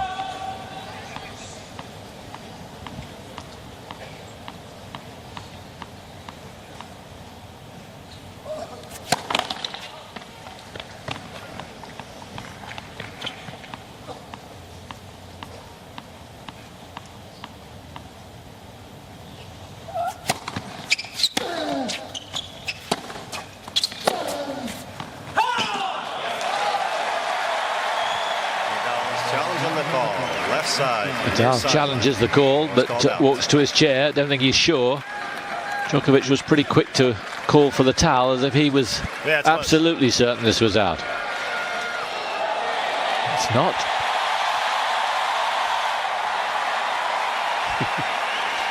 You'd think they'd won the lottery. Advantage Djokovic.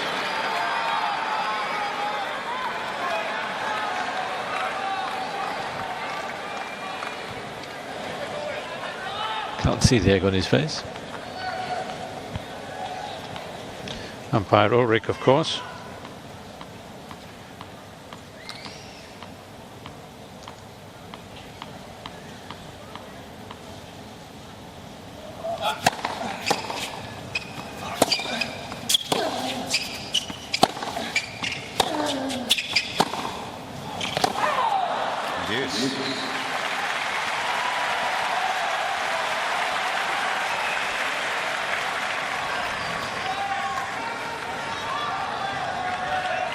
Just shows what happens if you don't take an early opportunity, which Djokovic had there, forehand in the middle of the court.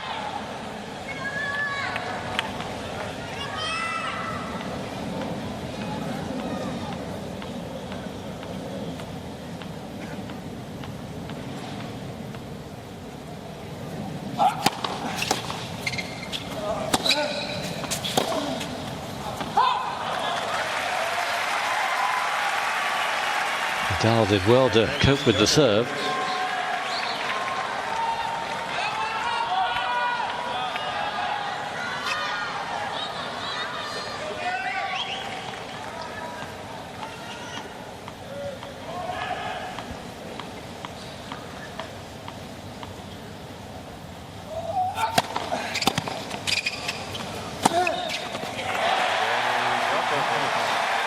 Well played. A very important hold for Djokovic. There was danger written all over that, but he's out of the scare.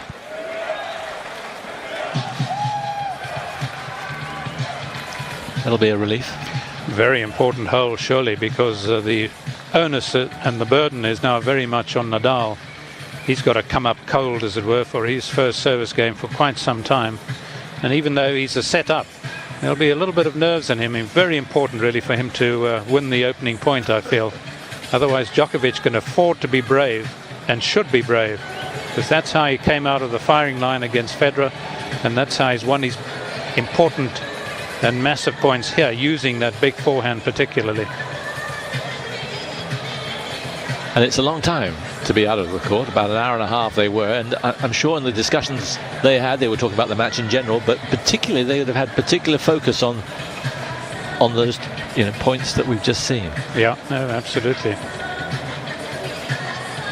Nadal might have felt quite a bit of pressure to get the break. He hasn't got it. The disappointment will be there, although he never seems to have disappointment. He doesn't do it.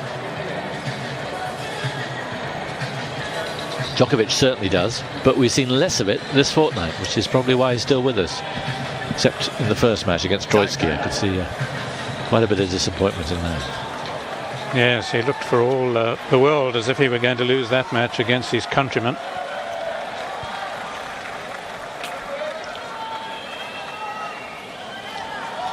So Nadal serving to stay in the second set.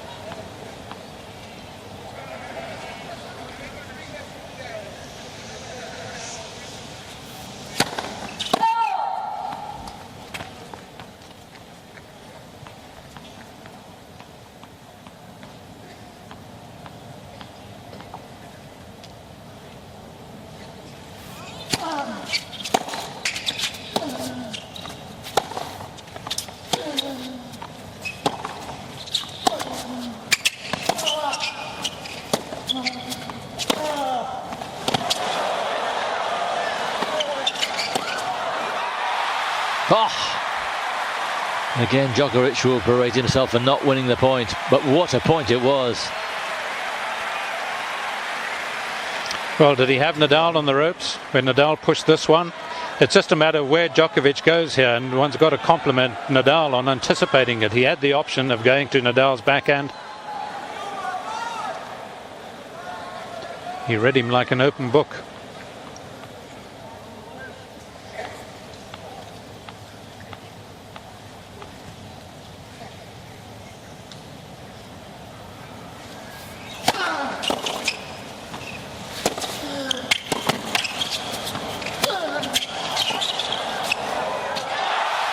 No.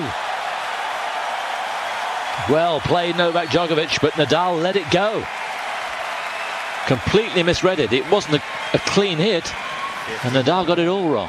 But I often maintain that Djokovic is one of the best in the world. Just look at the width of that stretch that he made. Yes, it's an oversight by Nadal, but Djokovic made it possible. Just the most outstanding stretch.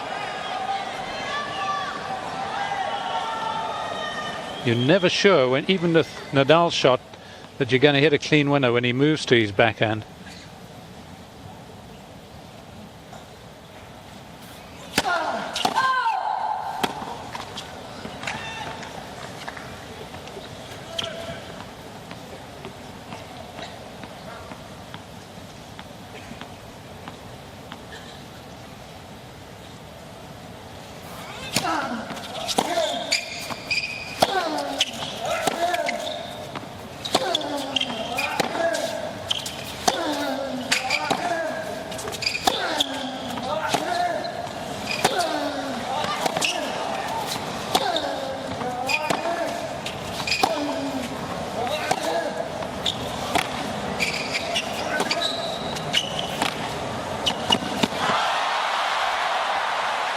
It was a bold move,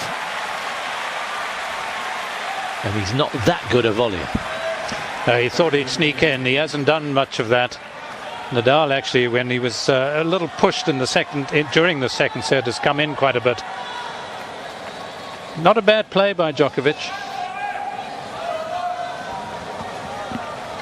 Once he saw Nadal was going to play the single-hander, knew the ball wasn't going to be hit too hard.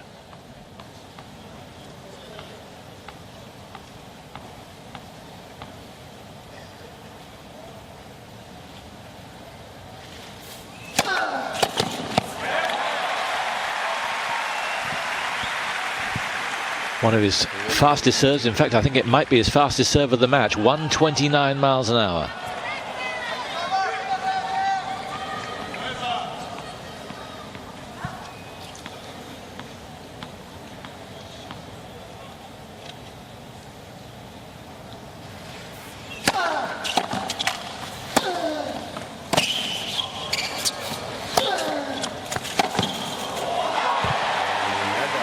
Just monstrous hitting from Nadal. Both of them really going for it. In fact, the delay seems to have brought the best out of them. Yes, they obviously both realise the significance of it. What a huge ask it would be of Djokovic were Nadal to go up to 2-0. And Djokovic, even returning the missed first serves of Nadal, was sending the message that I am going to be very positive. I am going to be hitting the ball hard. Twice Nadal missed first serves and they were rattled back at him.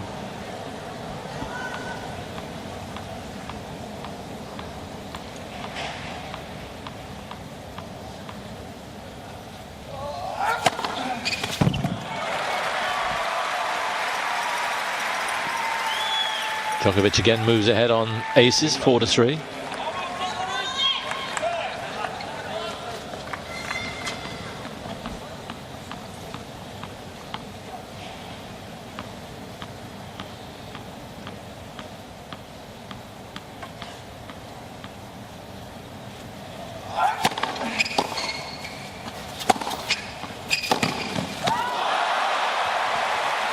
Yep, not quite enough on the approach. And Nadal, like quicksilver across to it. 15-all. Yeah, it's a magnificent strike by Nadal against most other players. Djokovic may have got away with this, but Nadal's speed just taking him to enable him to cover the ball, to give him the option of hitting it down the line or cross court.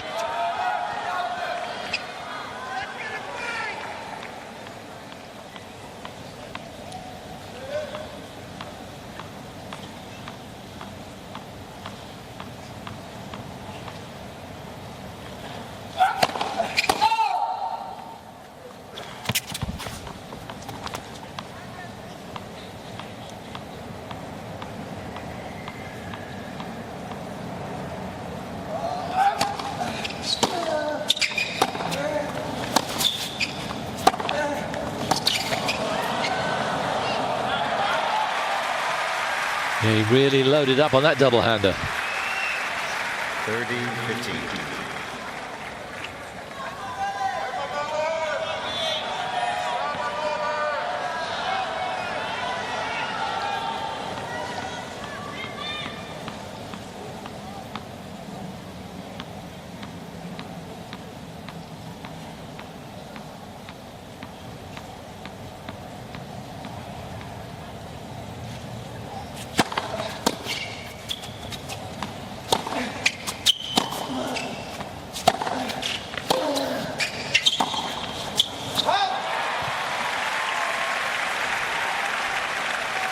The other thing that comes to mind, of course, that break in many ways would have enabled Djokovic, having put so much into the first set and a half, to actually capture his breath, a bit like having yesterday off, which of course has meant a lot to him. I think had this final been played last night, it would have been at a great disadvantage for Djokovic.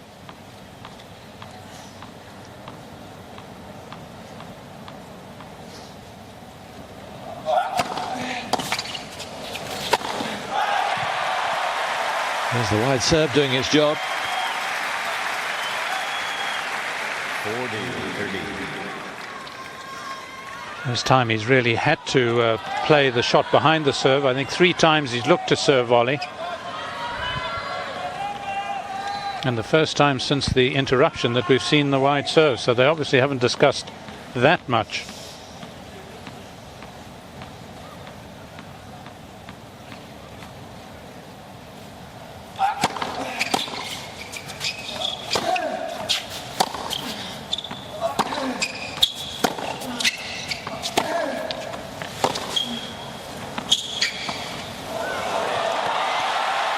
Really clever.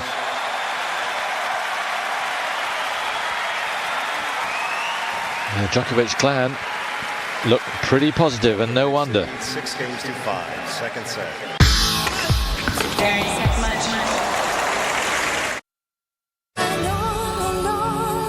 Panasonic is working on the future.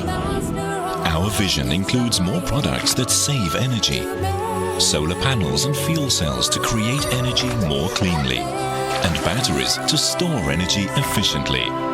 Linking these products will make life more comfortable and more eco. A new relationship between humans and the environment. Panasonic. Ideas for life.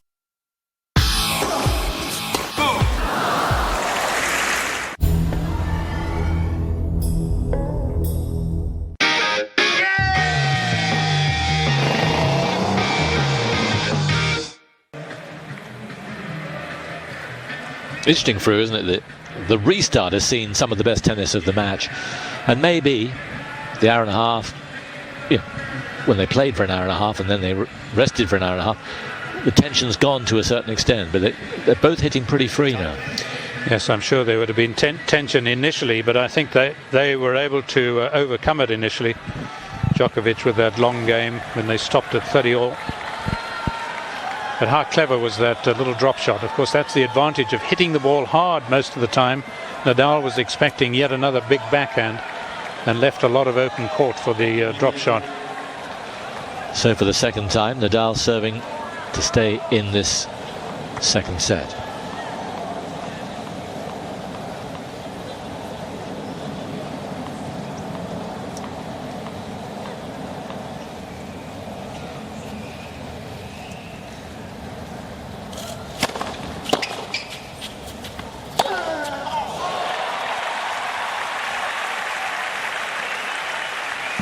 Well, the serve was 122. I don't think the second shot was far behind it.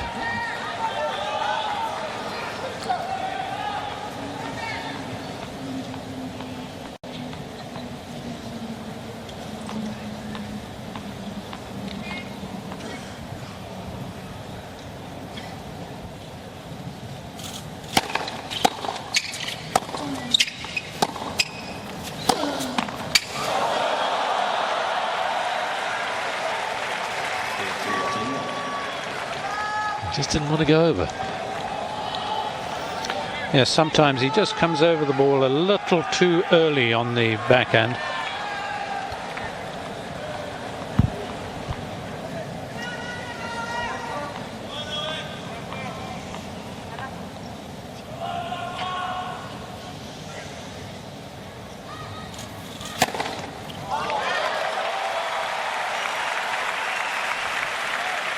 125 out wide.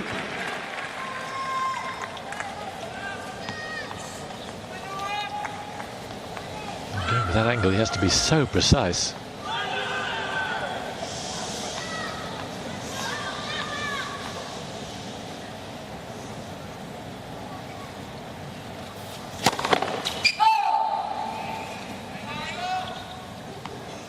Might have detected just a slightly lower ball toss.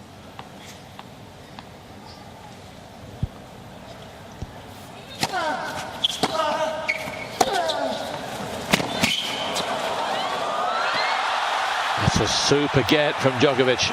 Nadal perhaps guilty of not moving in quickly enough, thinking he'd done enough there. Yes, I think most people had given Nadal this point once he gets that forehand down the line, but this chap not only retrieves well on the backhand side, even so, that's certainly a false shot by Nadal. He so often makes these, has brilliant control of the racket head. Maybe a little change of mind.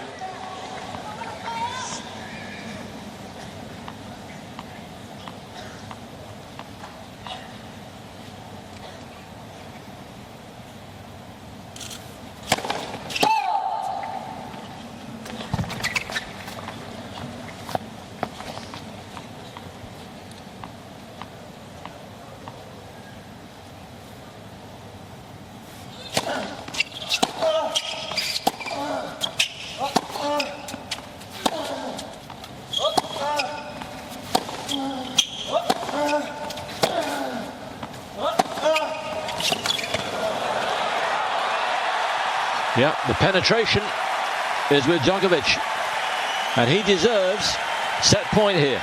He has made it happen.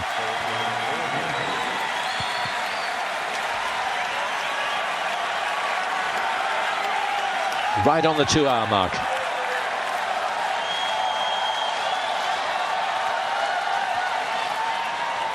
Dad can hardly look.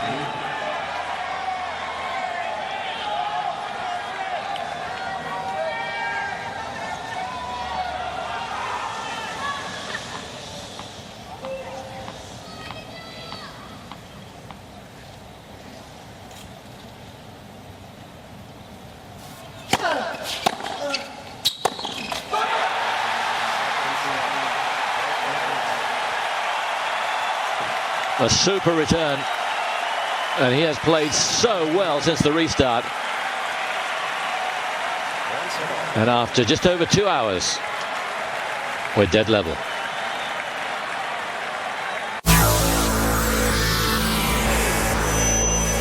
Eurosport HD is now available.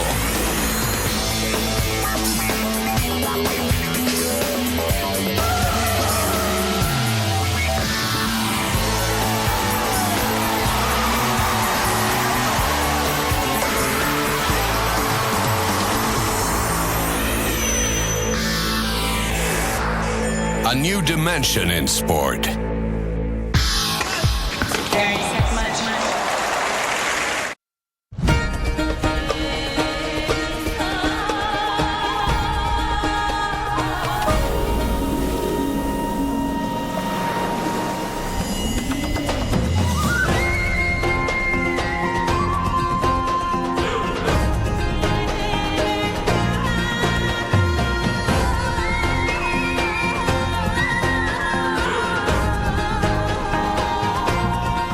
Bulgaria. Magic lives here.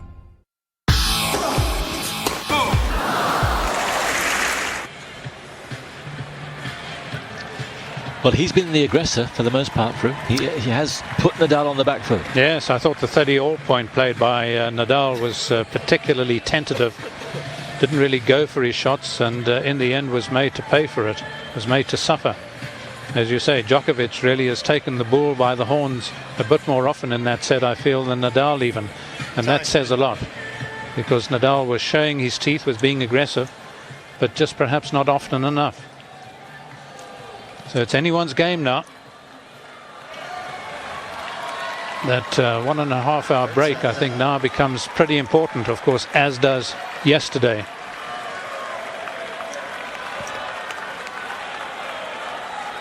Yeah, things seem to be conspiring in this guy's favour. Ready for But remember, he is playing Nadal. Into set number 3.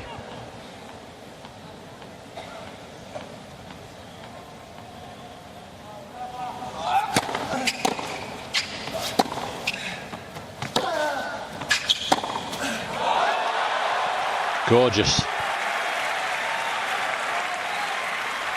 15.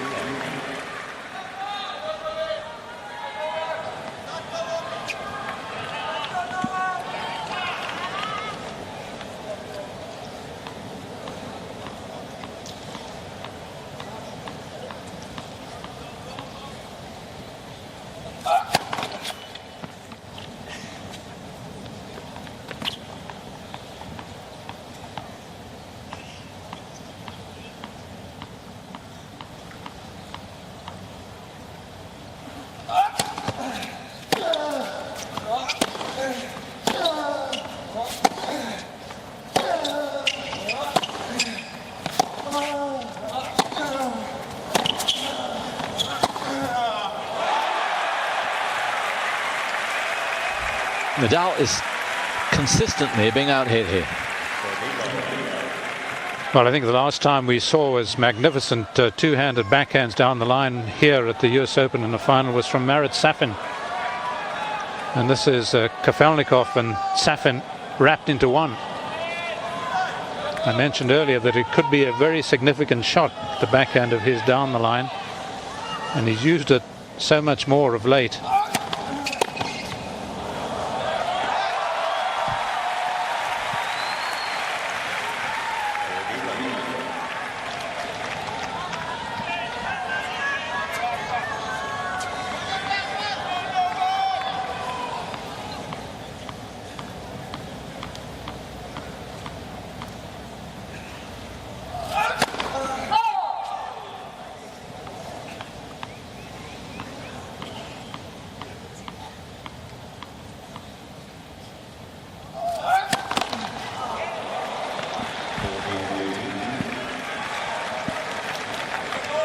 First double fault.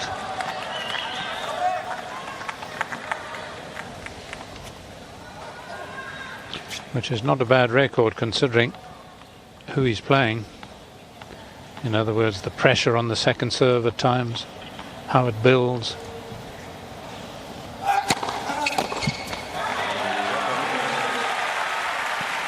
And Djokovic moves ahead in the match for the first time. And he does have momentum behind him at the moment. Yeah, very deserved. And that's how outstanding his set was. 17 winners, just 7 unforced errors against all that Nadal brings to the court. And a useful first serve percentage. Not as good as the first set when he was up in the 70s, but good enough.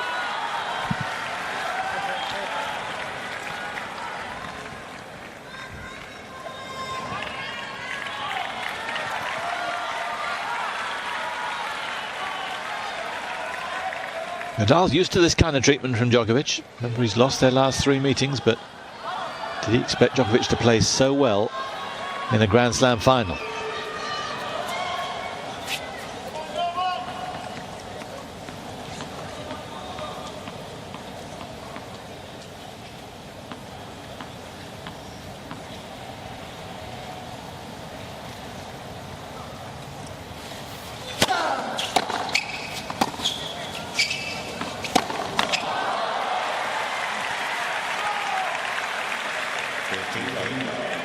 Or he's allowed 1 or 2 of those.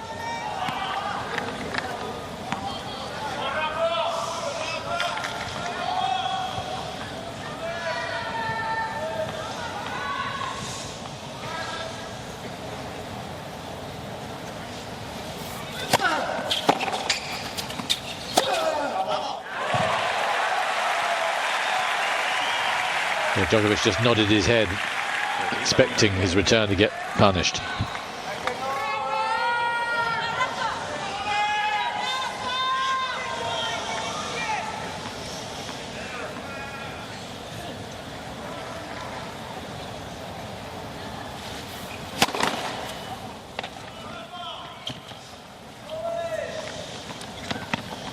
Nadal's mother and girlfriend.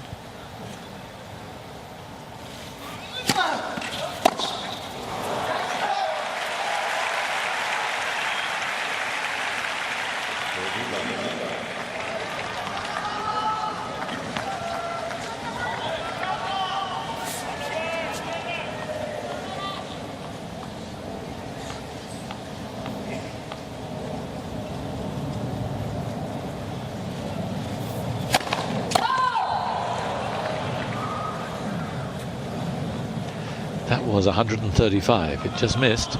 It shows he's racking it up now.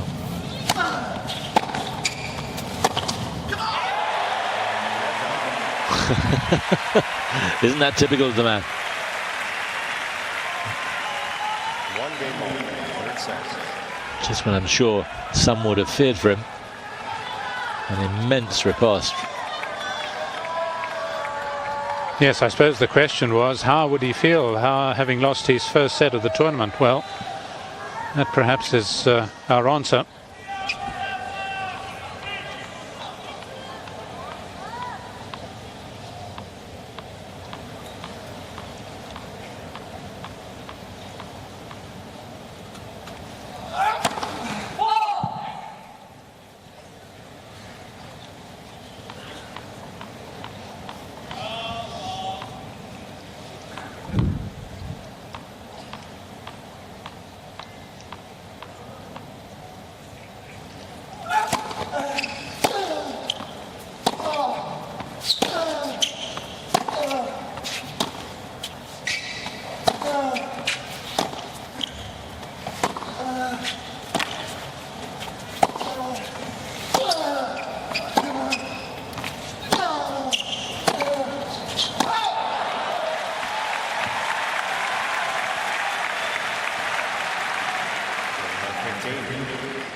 The eyes are narrowing.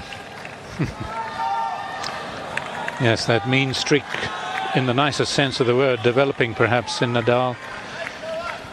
He's got to seek, of course, to move Djokovic around as much as he can to create the opening.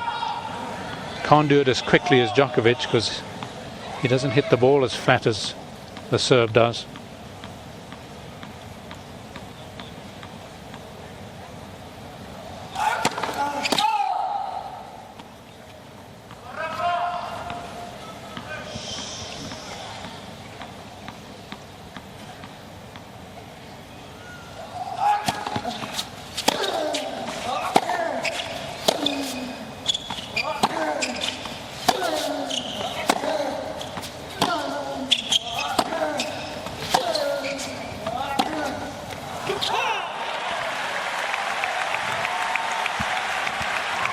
Well, not able to move Djokovic around, but he gets a rare reward there with a mistake.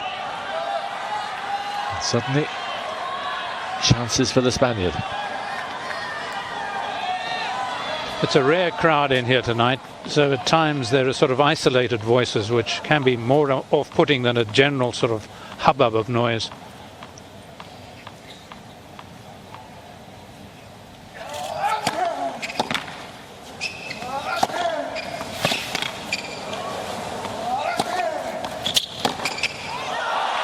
Oh, look at him.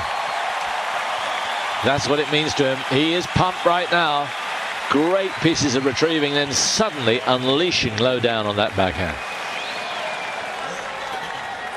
It's an amazing shot. It's almost miraculous, really. I didn't think he'd got it over far enough to be able to control it cross court. Brings to mind shots against Federer at Wimbledon. 3 break points.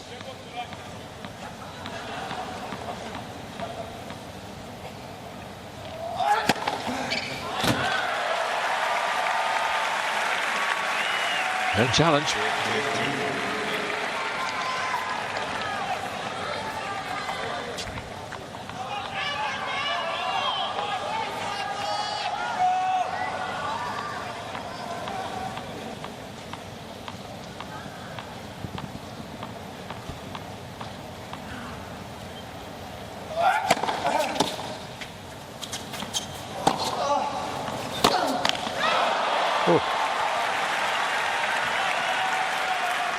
That's a shocker, because he was a little lucky with the return, catching the line. And he will not feel good about himself if he fails to make this point. Yes, he wasn't even going for a particularly good direction of his backhand either. It was going to land not far from the center of the court.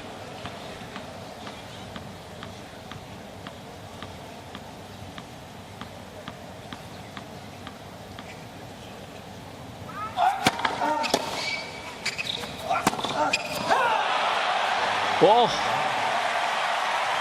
an error from Nadal, and just as bad from Djokovic, who hauled himself round there. Really ungainly, and Nadal breaks to go 2-1.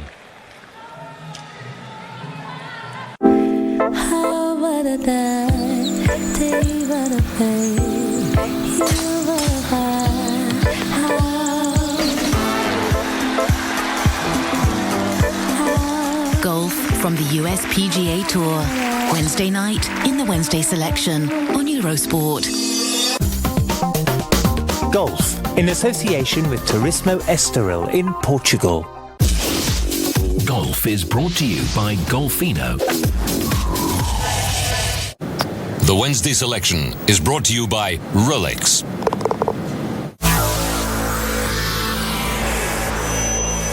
Eurosport HD is now available.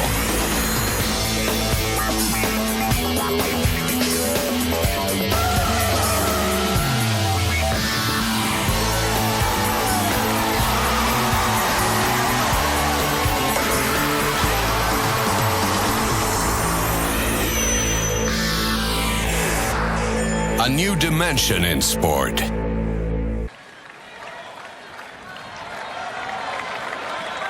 Well, they played some superb tennis, particularly in the last half an hour, but not in that last game.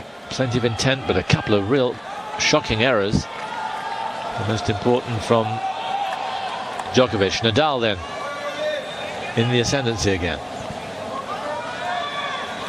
Low percentage of first serves won by Nadal standards, so he needs to brush up on that.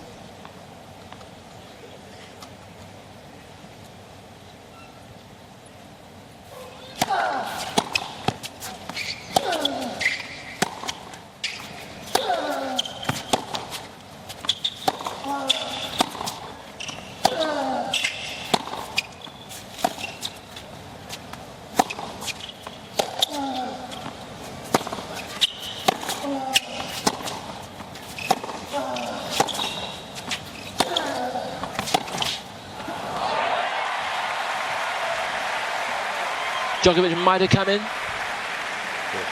He might have, yes. It was certainly a short ball that he could have come in behind. Not the longest of rallies, just 20 strokes. It's missed on the 20th.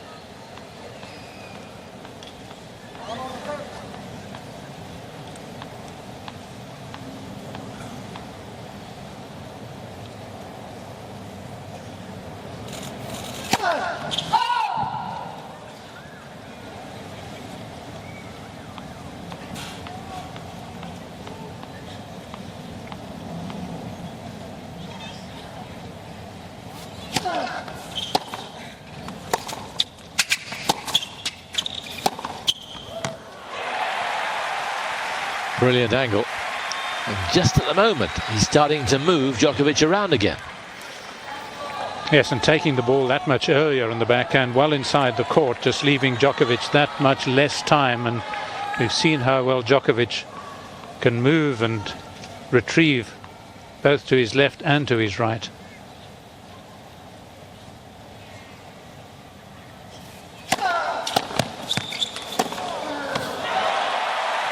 Oh, this is brutal. Just about to compliment Djokovic on his return. And he has returned well, hasn't he? Perhaps it's no longer a surprise for Nadal. But I think he's taken it as a personal insult, losing that set, it seems. Suddenly 7 successive points on serve.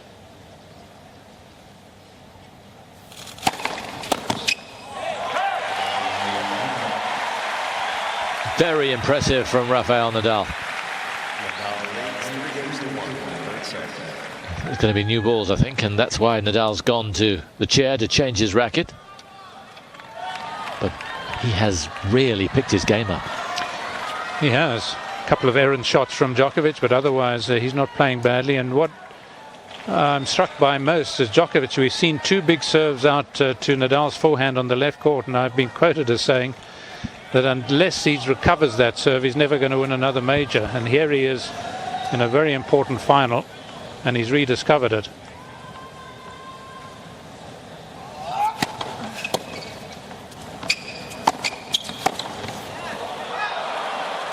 Oh, he was set for it.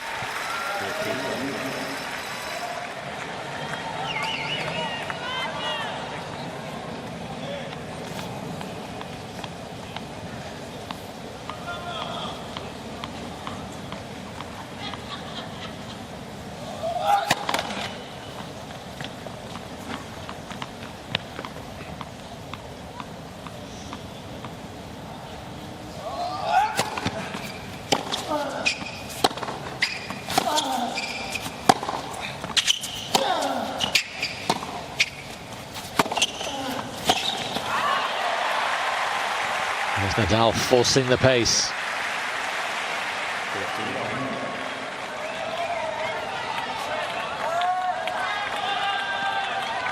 He's threatening to swamp Djokovic right here for the first time in the match. This better be good from the serve.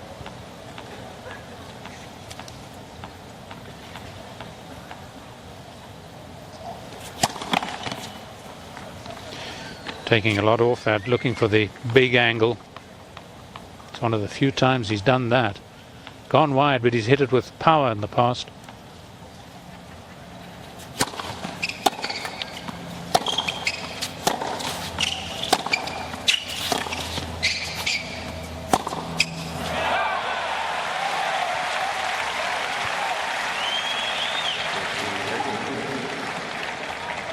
Well, he does looking tired almost as well as Andy Murray, and he's doing it now. But he's very deceptive, just as Murray is.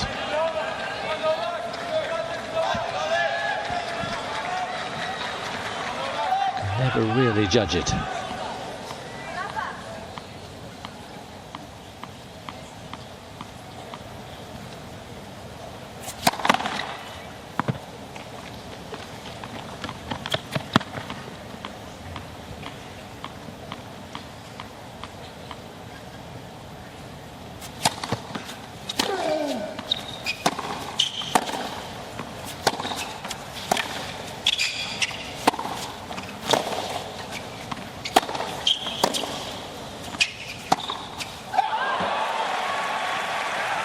That may be an important miss for Djokovic. 15-40. Well, he was throwing caution to the wind there, wasn't he, Djokovic? And there was always the chance he was just going to lose his rhythm, trying for too much with that last shot. 2 break points for a double break.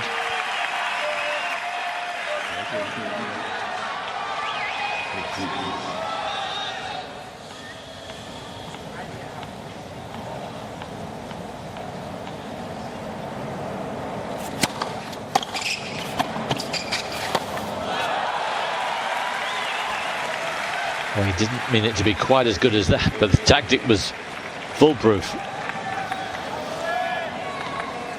Yes, I think a very good tactic, the serve and volley. And he couldn't have played it much better. A little bit of wrong footing with Nadal looking to cover the cross-court backhand volley. I shouldn't think he'd repeated here, though.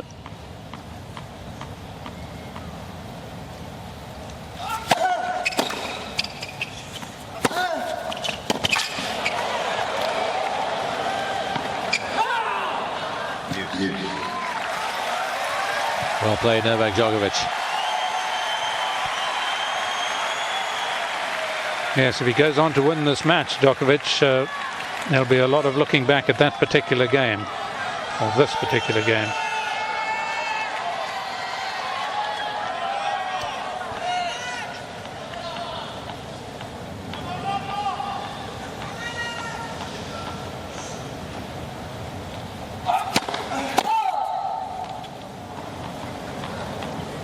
thought it was. He was just ran a little bit early. And as a result, really, because Djokovic didn't really go for it, it wasn't exactly a sitting duck. It wasn't easy for Nadal, but definitely an unforced error.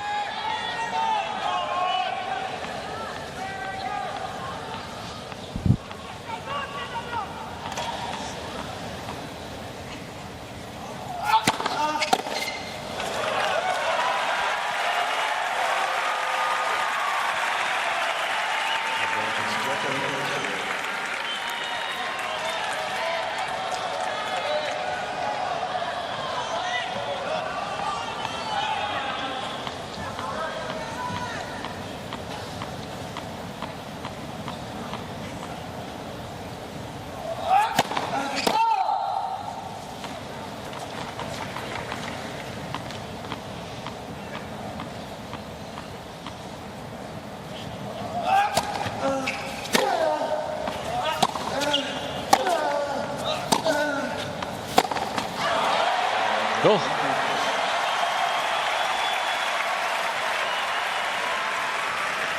Well, Nadal still a break in the ascendancy in this third set, but that might be an important game.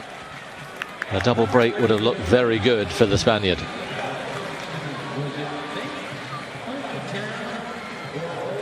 He had him on the ropes as far as the set was concerned. I could almost see the referee counting him out, Djokovic. But he's still there. And the way this match is going, a single break doesn't seem as if it's compulsive.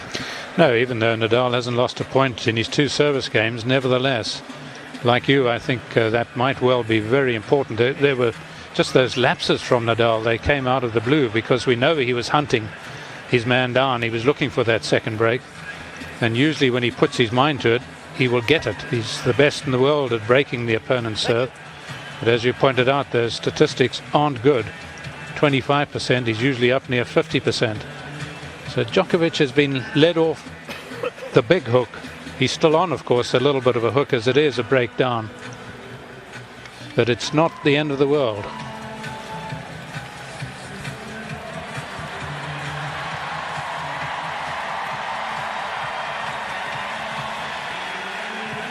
Quarter to 9 local time. And a pretty good atmosphere. It's a bit like the middle Sunday at Wimbledon, whenever that's been used, or the third Monday, but perhaps just a little bit noisier. Seats, please.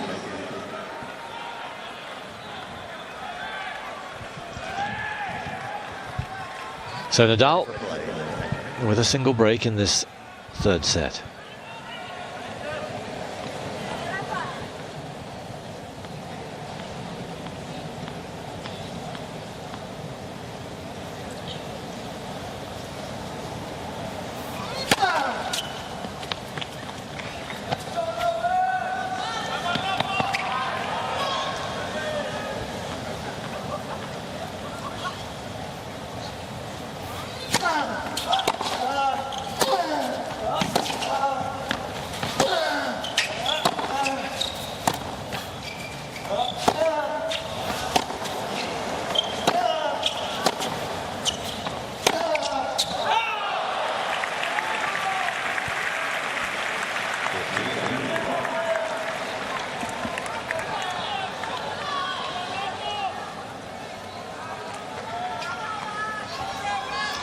I wonder if Nadal notes the slightly sort of hangdog expression, but don't be deceived by it.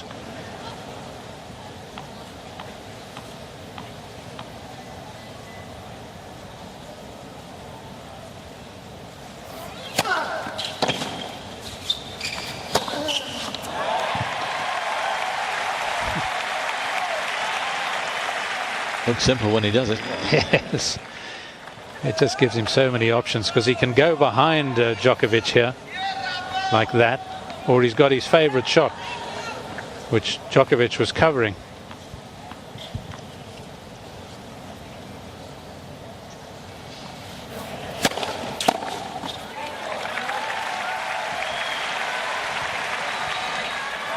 That's it.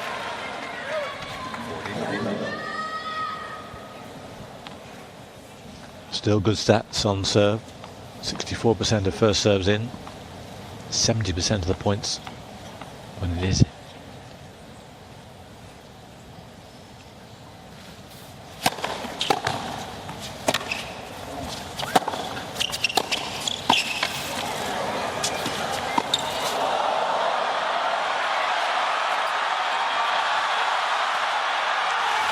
Oh, there's a real crowd pleaser. And Djokovic, with a ready smile, reacts to it. Yes, it could have been almost exhibition tennis, this, couldn't it? You play it to my backhand volley, I'll lob volley you, then I'll do something, try and do something special at the net. Not quite a Monfils in his jump. And at love 40 down, he can afford the smile. But Nadal definitely has him at the moment. 4-2, could easily been 5-1. How will Djokovic respond?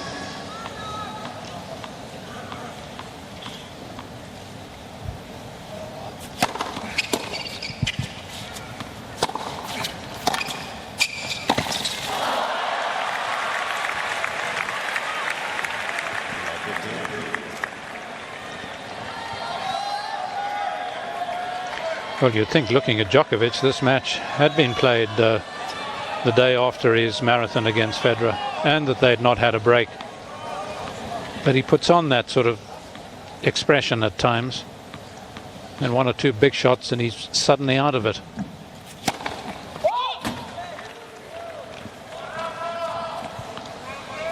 Close, no challenge, very few challenges. Yeah, I think we've had two, and they've both been from Nadal.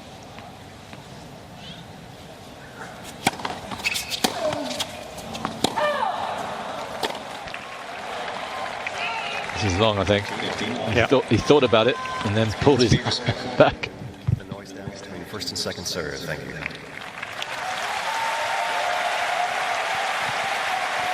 Yeah, it is becoming a little much.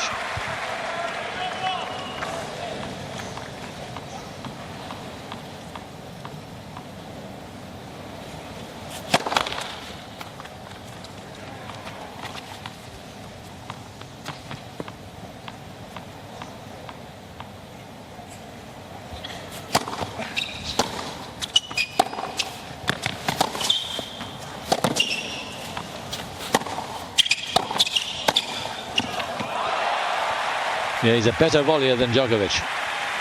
Didn't get down to that well. Yes, the ball was always coming to Djokovic on that backhand side, but he just couldn't get the direction he would have liked. Nevertheless, such a good volley from Nadal. No hesitation in striking it.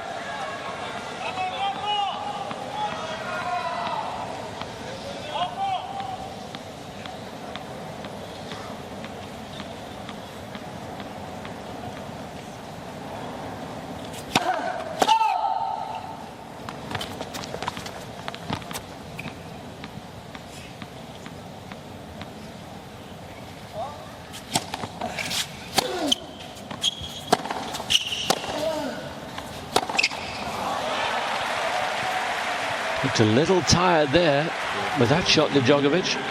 And also with the second serve, which barely crept over the net. So 2 more break points for Nadal.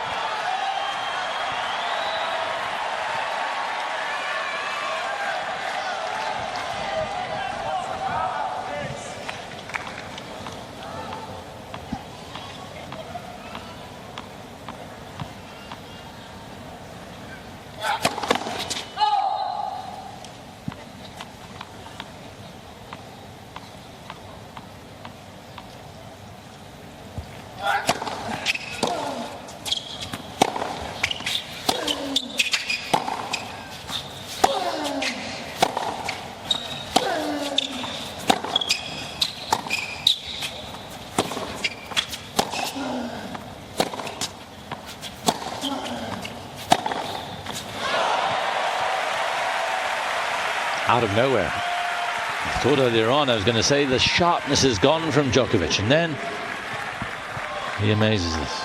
Yeah, this was the shot I couldn't quite understand from Nadal, because he hasn't done anything with it, and he's allowed Djokovic time to run around the backhand, which he hits perfectly well, but the forehand, of course, is that much quicker. He's 4 out of 17 on break points now.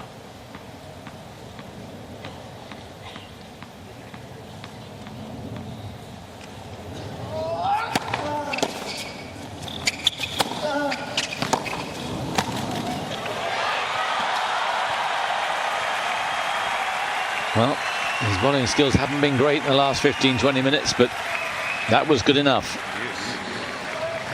And he can surely afford to breathe that sigh of relief, having got out of a hole, because losing his serve here, he would have been in one, at least in the set.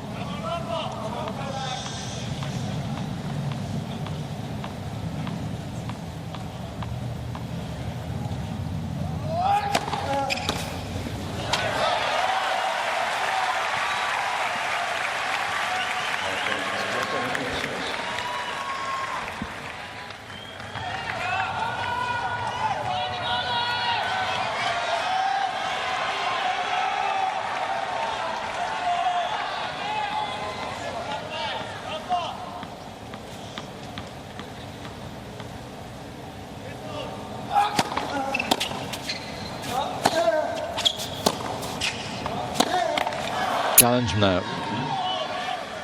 He's just berating his luck. Third break point.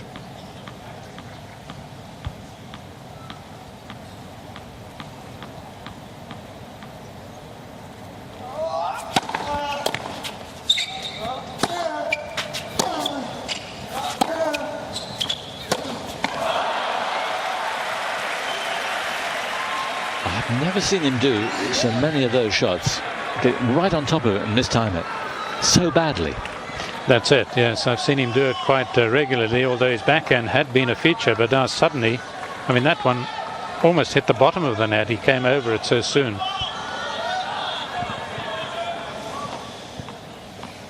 Just a total breakdown in technique.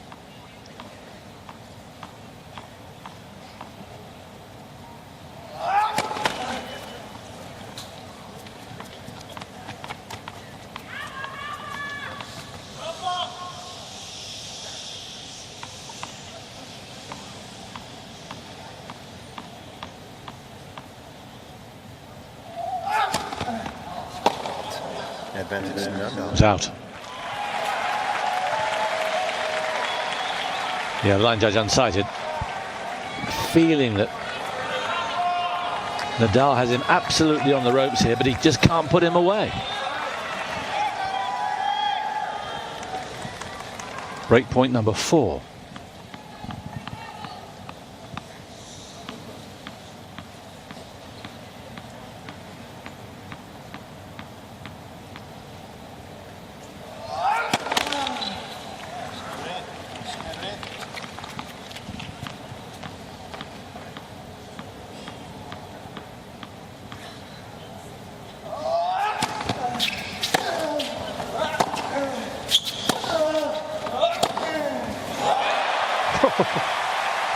What a shot.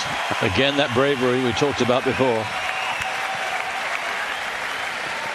Yes, this is such a scrappy game, really. And yet he's able to come up with a dream shot like this. It was exactly what he did against Federer on one of the match points. Is it born of desperation? I think we've got to give him more credit than that.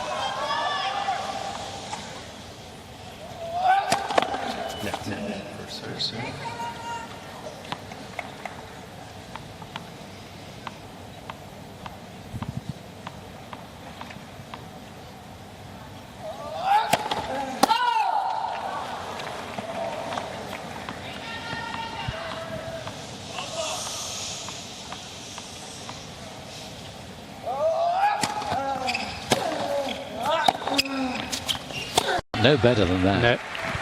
At least force him to volley, although Nadal, I'm sure, sets himself the task really of hitting the clean winner. His backhand's left him for the while. He needs to reassure himself with some big ones.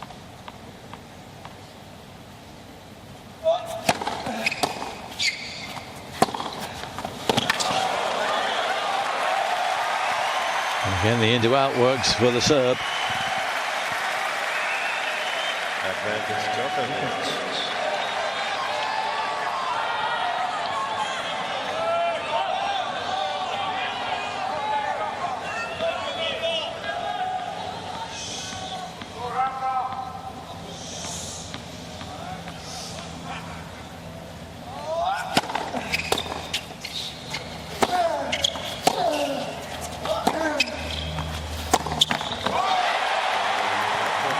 Backhand won't work for him at the moment.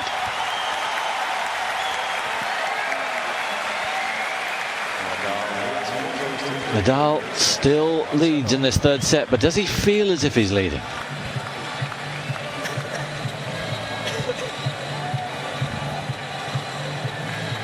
So many chances for him to put Djokovic away. Well, the last two games have really been most unlike the Nadal of this tournament, or the Nadal of the French or Wimbledon for that matter. Remember, he's seeking to do by winning the French, Wimbledon, and trying to win here. If he did it, it hasn't been done since Rod Laver did his Grand Slam, the 4 majors in 1 year, so it would be some achievement, but he didn't look like a man capable of doing that the way he played that game and the last Djokovic service game. What's it? 9, is it? Break points in 2 service games, and he hasn't been able to make one of them. And make it 8. 3 in the previous one, 5 there. 8. Yeah. But it seems to me that Djokovic is losing sharpness and maybe a bit of conditioning. I mean, he's far from, being shattered, but I think, and he's still moving okay, but it's just a slightly less sharpness. Yes, I think it's part of that that's given Nadal that opportunity, and surprising that Nadal's not taken it.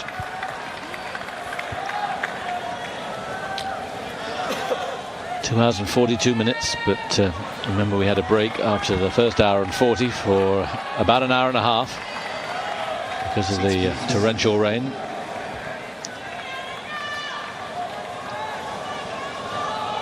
So Nadal will be hoping for another comfortable service game here. Yes, he hasn't lost a point on serve in 3 service games.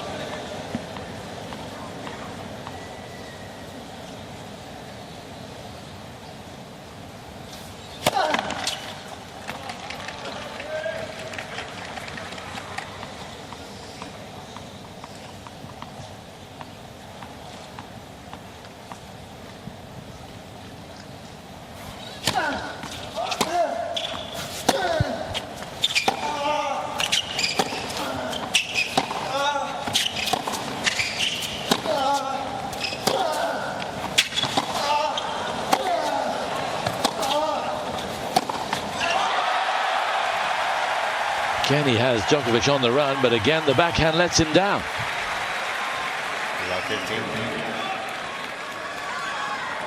And that was a huge effort by Djokovic. Certainly not demoralized by not winning a point thus far. I think perhaps, in a way, buoyed by saving all those break points. Now he's got a shot of it, I'm sure he feels. A shot, that is, at breaking the Nadal serve.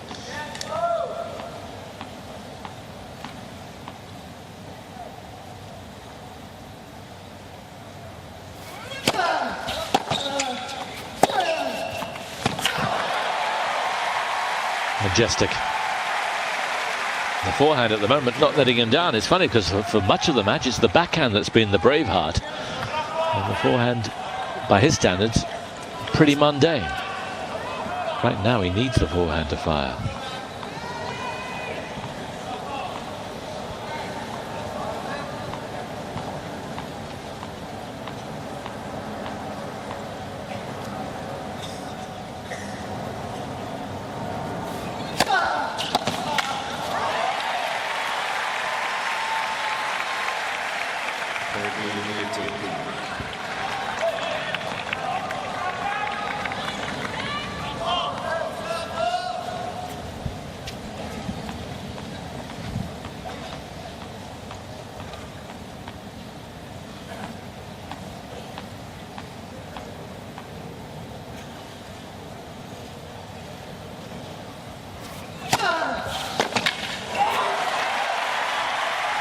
Terrific serving. It has helped him out a great deal.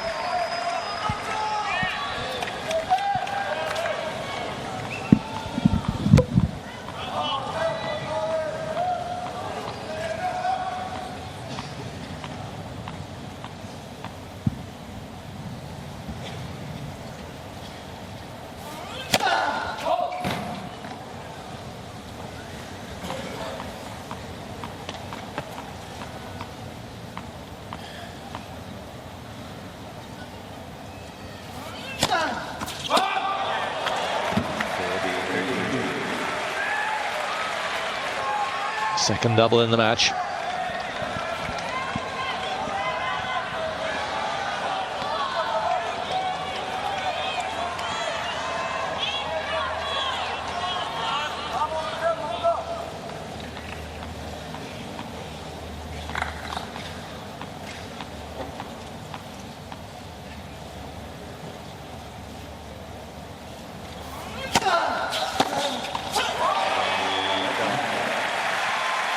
And despite the double, serving, holding him up there.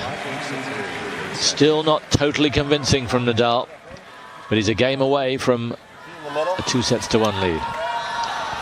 Invaluable wide serving. Can Djokovic take his cue from Nadal, having struggled so much? He's lost 17 points on serve in this set, Djokovic. Thank you.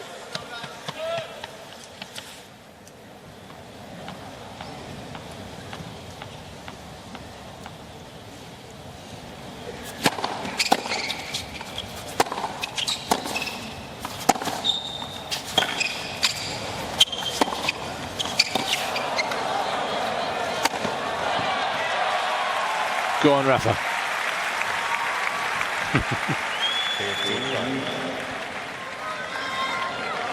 Great retrieving.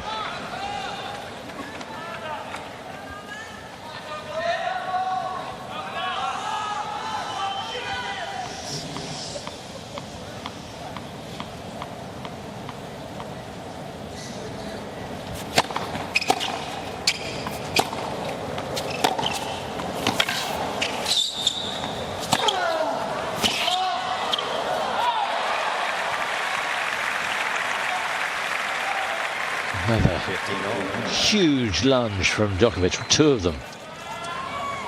Really exhausting. Yes, two of the best retrievers in the game, really.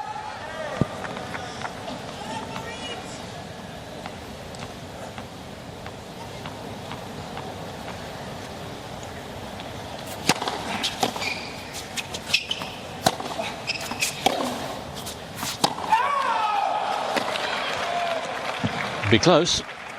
Yes, it was a late call, but confirmed by the umpire. He looks up at Uncle Tony and they say don't get involved. Gave his backhand a lot more scope over the net, but too much. Got to find the happy medium.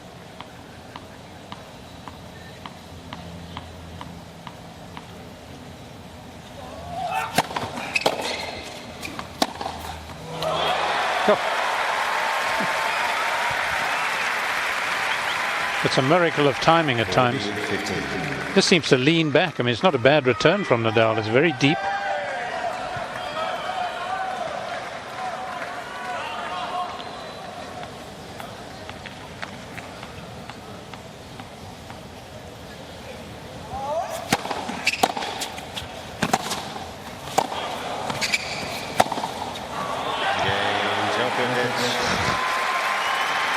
Well, a carefree game from Djokovic.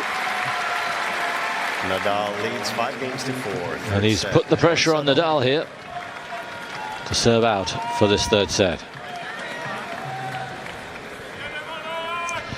This hadn't altered my opinion that I do think, I wouldn't say it's desperate, some of the hitting he's doing, but I think he knows he's losing sharpness. And he's making up for it with some quite devastating hitting like that. And if that's the case, of course, it's imperative, given that there are not going to be any more rain breaks, we hope, it's imperative that he wins the set. Because should Nadal do it and he's feeling a little bit tired, well, He's got many obstacles to overcome to win the match then. But it's a game that would have helped him because it's so much easier than the previous games. Even though sometimes you get a little bit excited because you've saved break points, the very fact that he's won it without breathing too heavily means that he should have something a little extra to give to try and break Nadal serving for the third set. And Nadal's serve, from what we've seen over the last half an hour, better be good here, because we know that his backhand is vulnerable. Yeah, use the wide serve on the left court.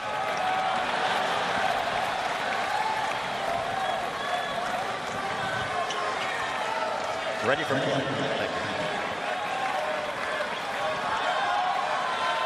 Still moving as if it's the start of the match. Nadal serves for set number 3.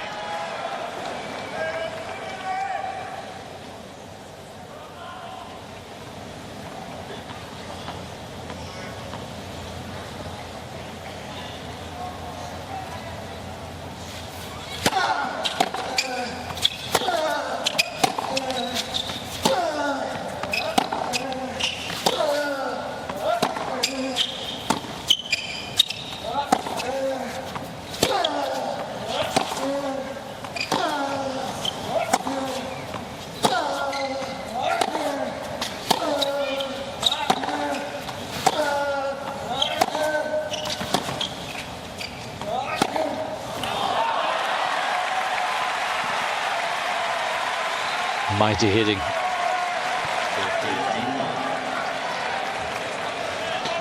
Just a mere 22-stroke rally. Nothing too big from Djokovic there. Didn't really explode. And Nadal would be a little more satisfied with his double-hander. Yes, it was adequate there. Yeah.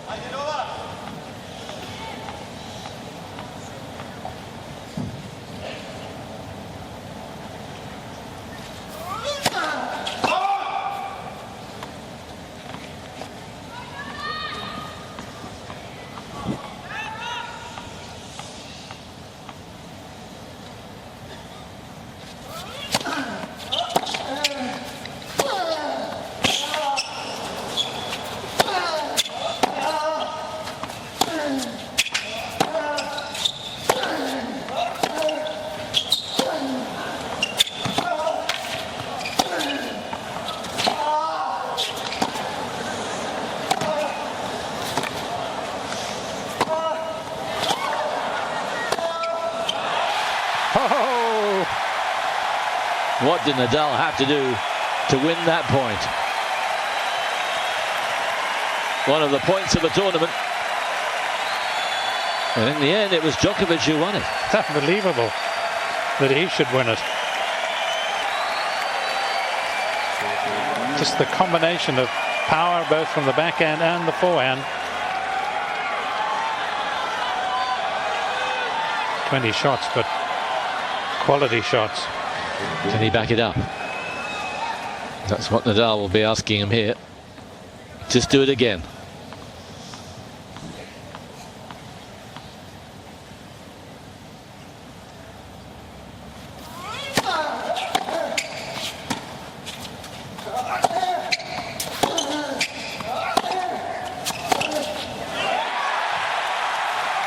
No, Nadal's backhand not good enough.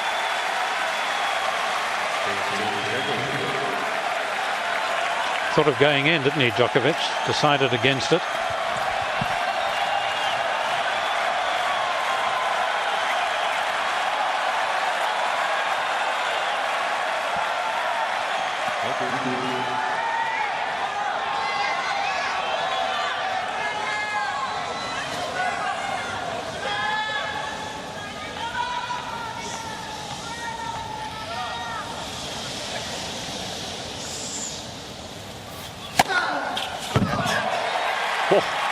It's a net.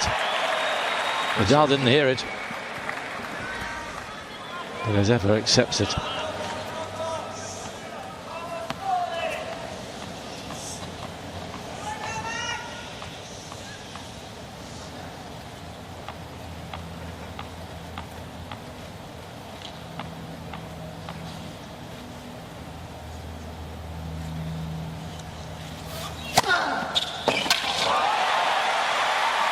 Wonderful. Well, it was always going to be a matter of double bluff. Was he going to go back for the same serve that he thought he'd aced? Or was he going to go for that?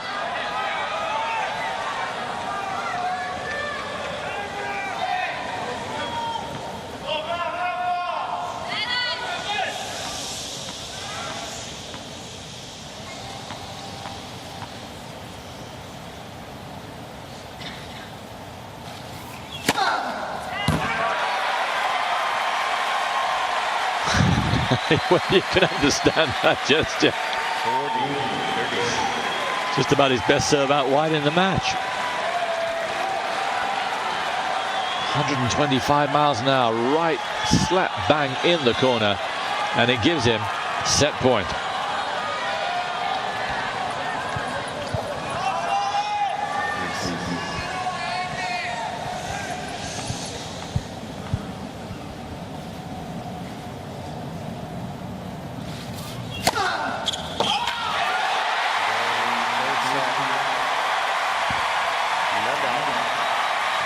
A terrific finish.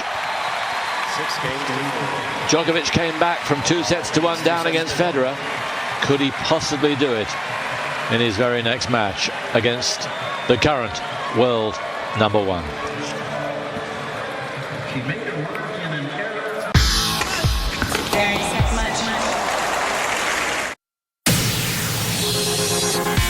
Follow the new season of the Champions League and the Europa League with complete coverage at Eurosport.yahoo.com. All the matches with live comment and scoring and breaking news. Don't miss the best of European football at Eurosport.yahoo.com. Download WWE SmackDown vs Raw 2010 on your mobile. Just send Euro5 to the number next to your flag and join the Jamba subscription. Voor Nederland stuur je Euro5 naar 4636. Suomesta tekstaat Euro5 numeroon 17 30 17. Hinta vain 4 euroa, kun aloitat tilauksen. Para España, envía Euro5 al 35 235.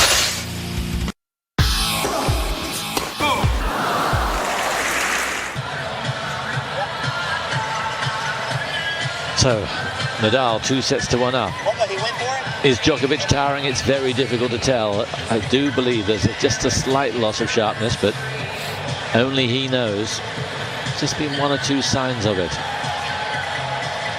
But I don't think this is a gimme by any means for Nadal.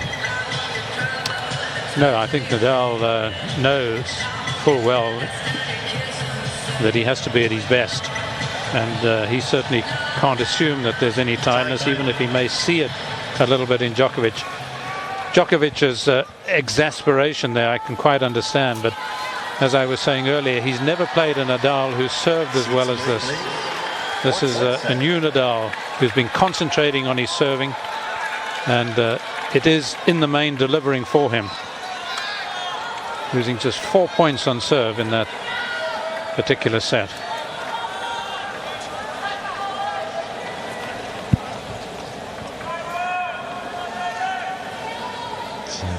Djokovic starts set number 4, as he has started the previous 3 sets.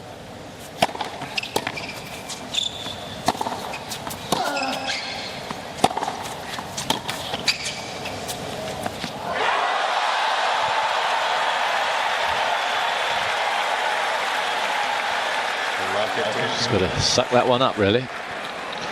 Yeah, they don't often get it wrong.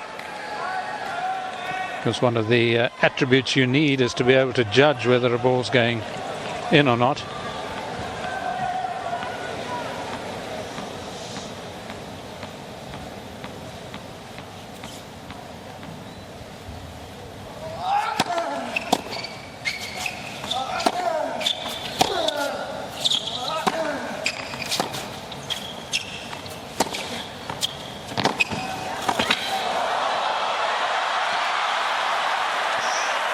That is a phenomenal get, because it could be a very important one. I think Nadal senses blood here.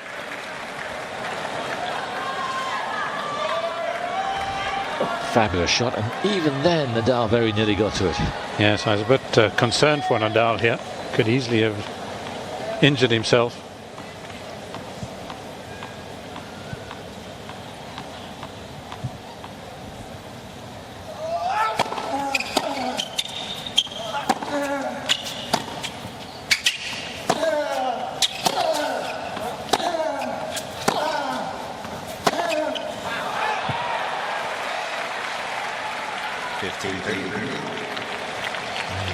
Nadal has raised his sights here.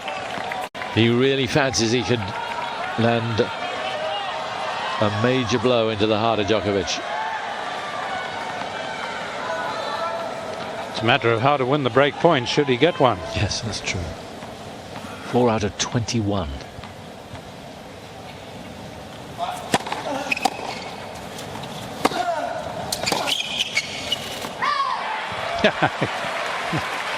He got that one right.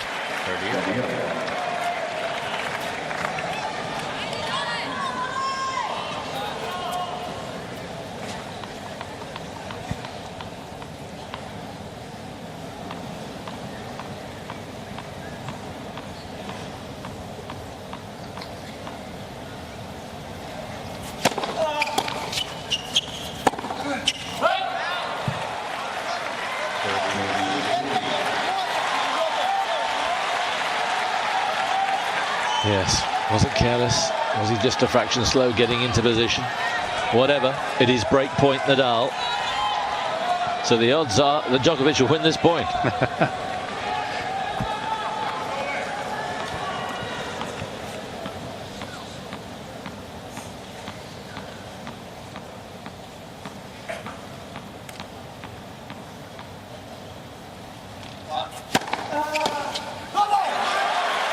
Sure enough. And that's the serve he had lost. Not that it was the best of his wide serves, but when he was at his best winning the Australian Open, that was the serve that got him out of trouble.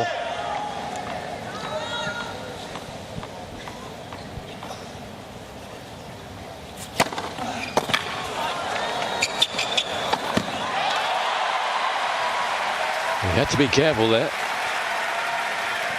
The late lunge did the trick.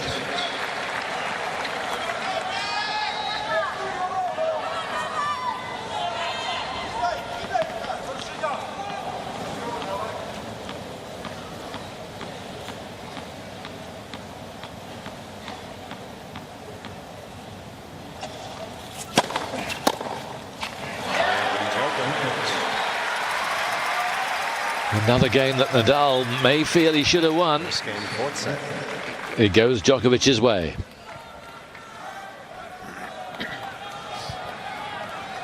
Stats in the third set. Yes, Nadal reducing the unforced errors. Very good serving percentage. And really, when he got the break, it was the serve that held him up, because the rest of his game wasn't that good. The unforced errors did come on the backhand. 1 out of 11 break points. Yes, it was his serving really that was the standout feature for Nadal in that sense. He didn't give Djokovic a look in at all.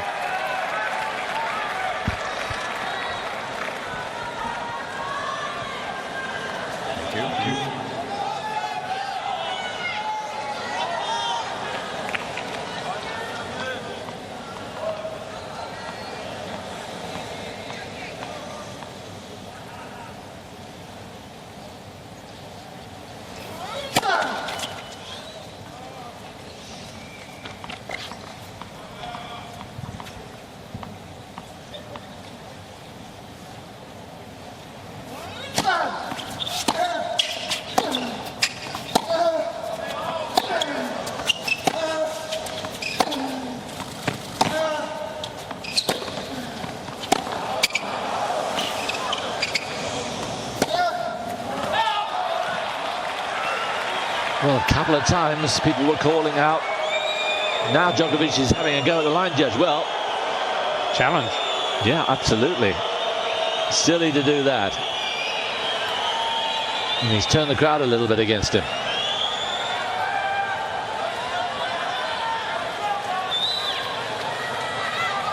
But Nadal was lucky there.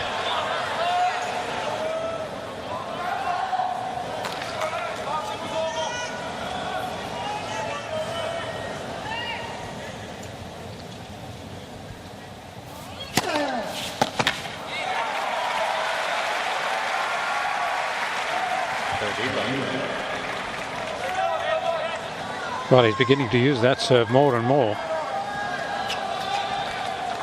And why bother really to use any other until Djokovic stands way over there and starts clocking them back?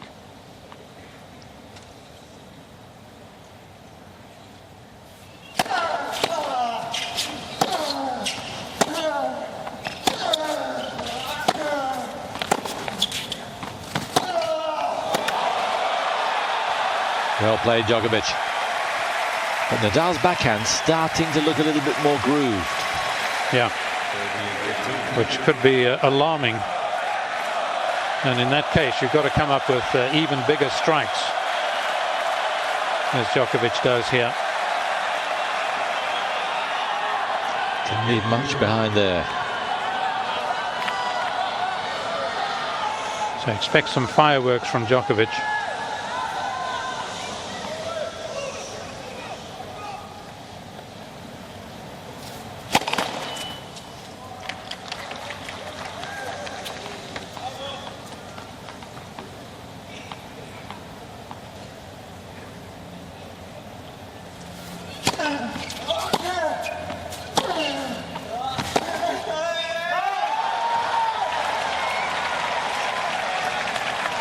Yep, there was a chance. I sense this is the time to strike.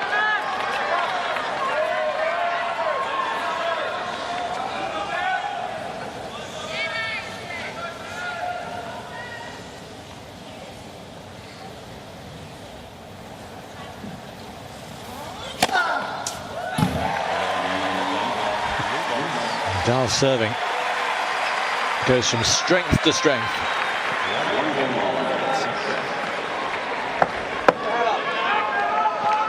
There's another look of that incredulity about Djokovic as he sees that ace fly by him. Where's this guy suddenly getting these from? Of course, he will have realized during the course of this tournament, and others, Wimbledon and the French, how much better Nadal is serving. But he hasn't played him since last year.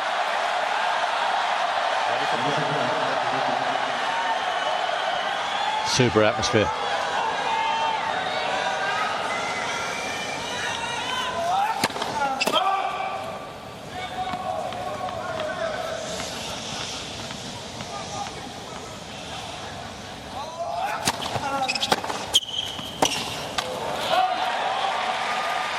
As good a return on the backhand as he's made for a good while.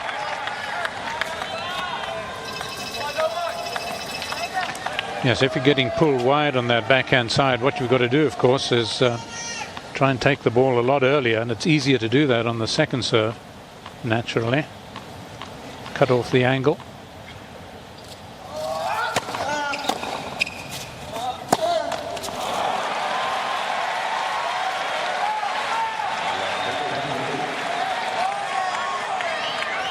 Got to keep the chin up, pull the socks up, stick the chest out. And remember that Nadal can't break you. Yes, most importantly.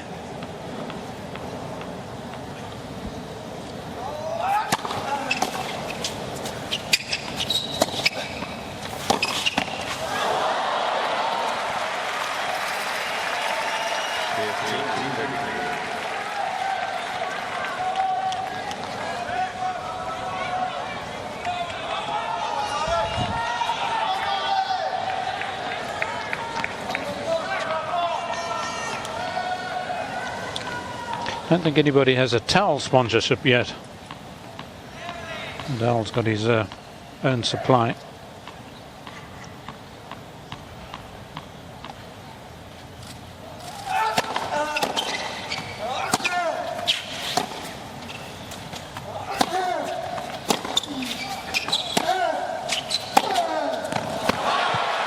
Oh, he's nailed that. Has been called out, has it?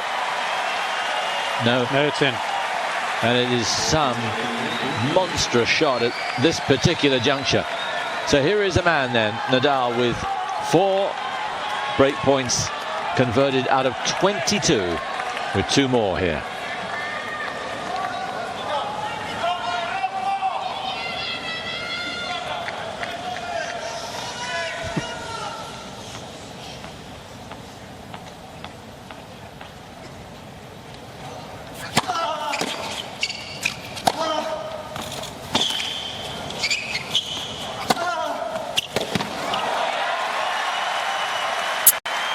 Still, Djokovic keeps him at bay. And I'm sure this is Djokovic remembering those match points he saved against Federer.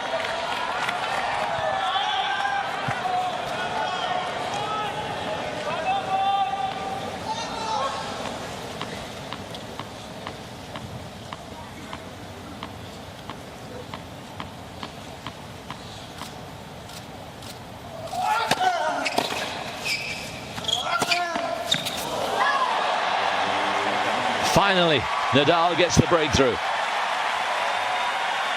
Is that the beginning of the end for Djokovic? How much has he got? How much can he summon up now?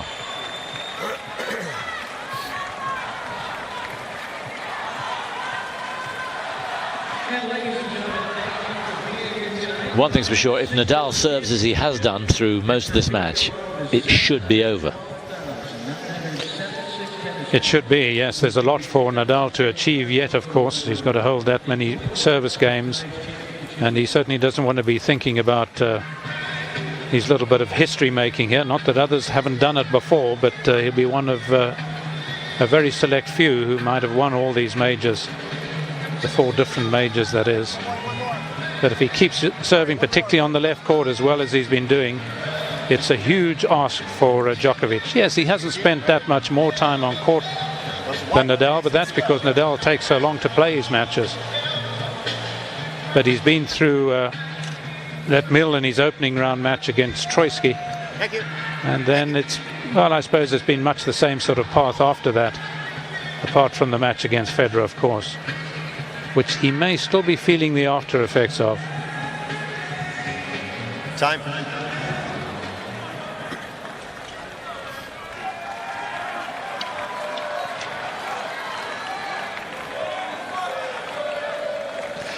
So many firsts for Nadal here.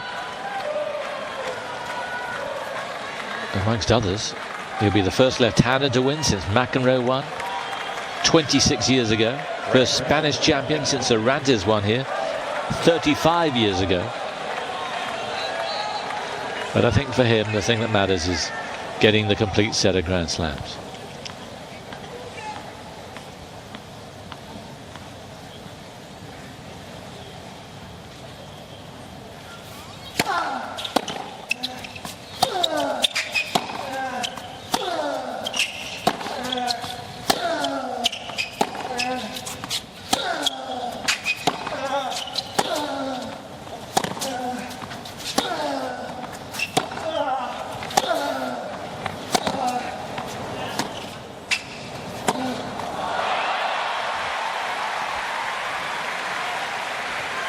Well, a mere 18 strokes, but torture, really. Djokovic having to cover a lot of ground. Nadal controlling the point with his forehand. He's got his man a little groggy. Yeah, he's doing the Djokovic stagger. The Djokovic stagger.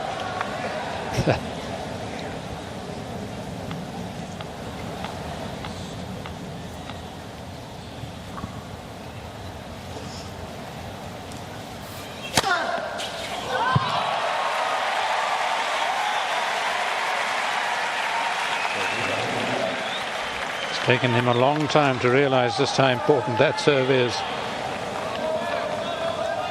even though he's achieved so much.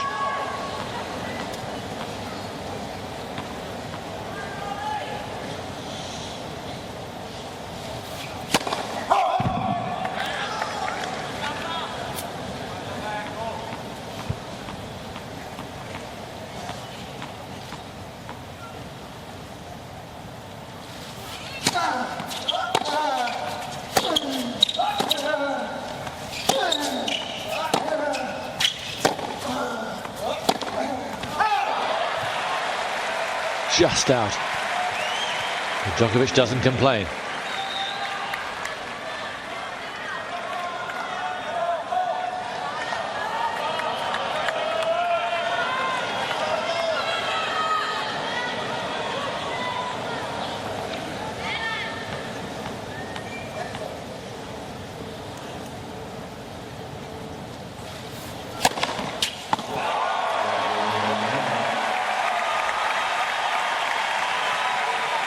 More and more hurt raining down on Djokovic now.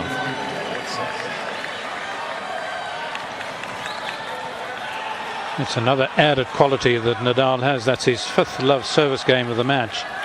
He would seldom have those, because even when he got to 40 love, he would tend to relax and, of course, not have necessarily the big serve to crack down the ace. Just makes it that much easier for him in these long matches.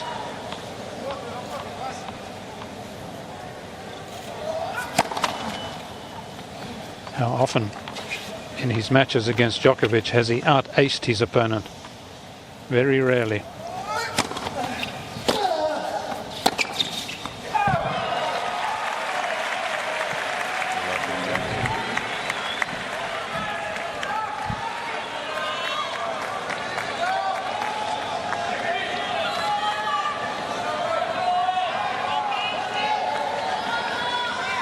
He wants his man to stay on top of his opponent.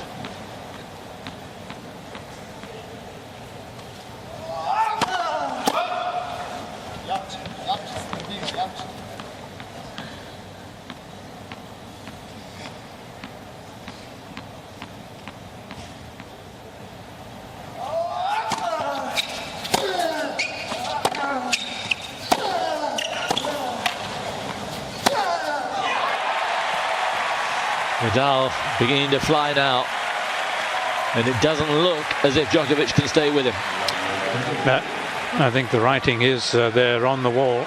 If you can squeeze it in between all the writing that there is, but I think it says match over. He's merciless at the moment, Nadal.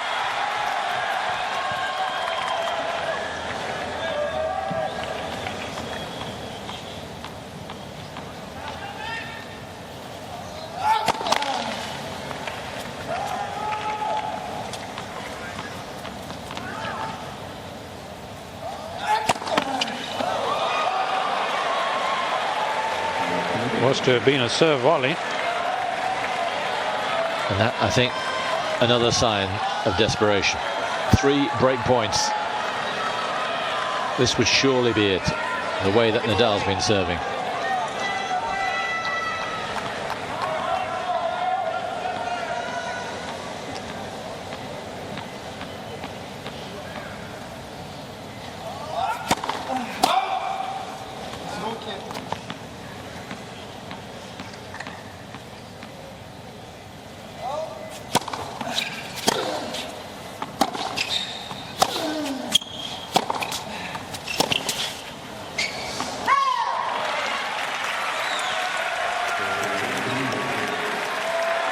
Well, that's a rarity. He's usually so accurate with those lofted shots, trying to get them near the baseline just to keep the opponent from taking the short ball early.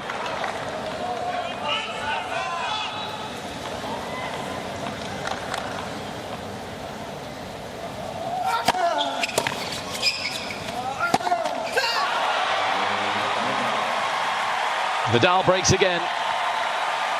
And it looks as though the goose is cooked. He's finally worn him down.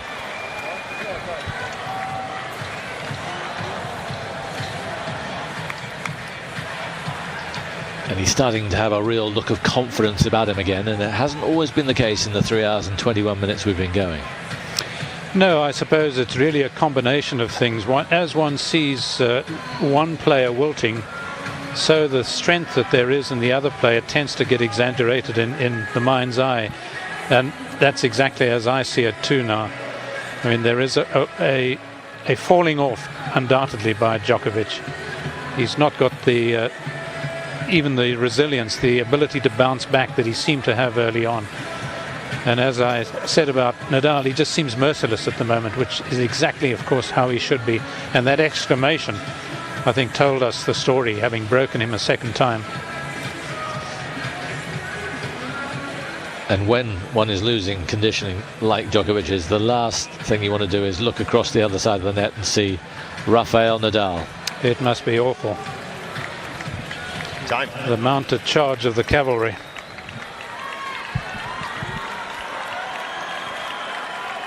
It's been a super tournament for Novak Djokovic. In many ways, he's come of age. He is probably not going to end up winning this Grand Slam, but I think he's proved that there are others down the road which he's going to win.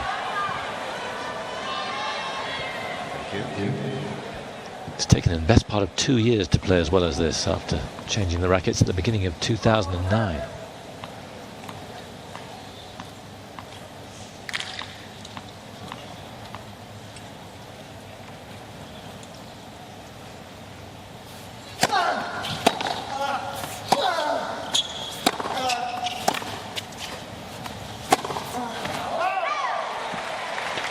Sounded like they're getting the castanets ready.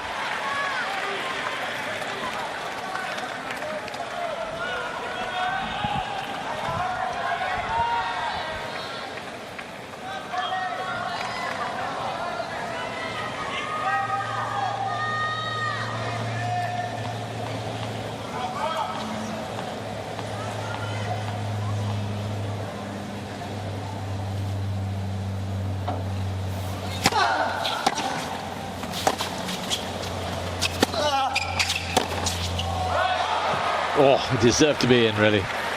15 on.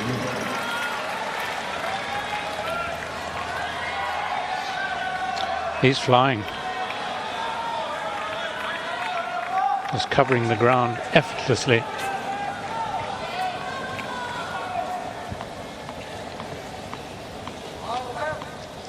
Just to be another ace wide of Djokovic's forehand side.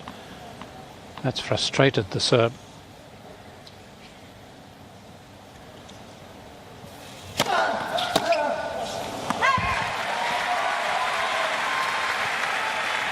It was a bit of a slap, wasn't it? Yeah, I think it's a case of hit and hope. Yeah. I always say in situations like this, he's got a puncher's chance, and he can punch, this fella. But that's all. He's got to land a lot of right hooks to turn this around.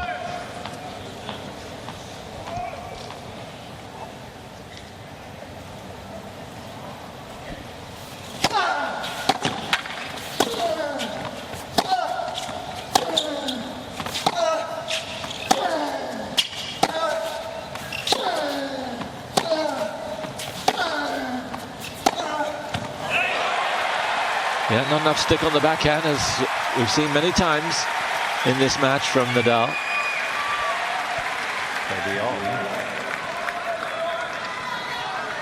Yes, I suppose most players, if you had asked them whose backhand they would prefer, Djokovic's or Nadal's, they'd pick this one.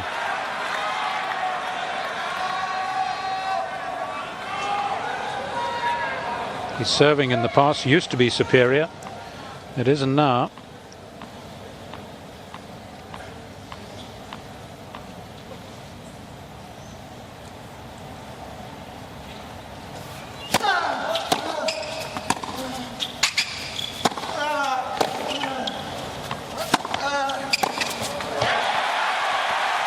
Well played. And the punches have given him perhaps a last chance here of survival.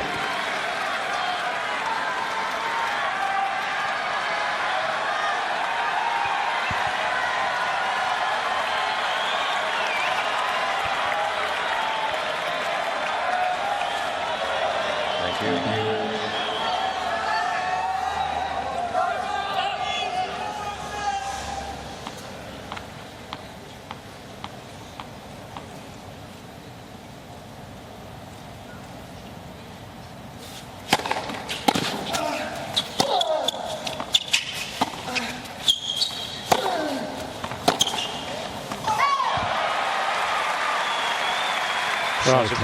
Sorry. It's a pity for Djokovic. He tripped over his own feet. Otherwise, I think he might have had a far better chance very early in the point.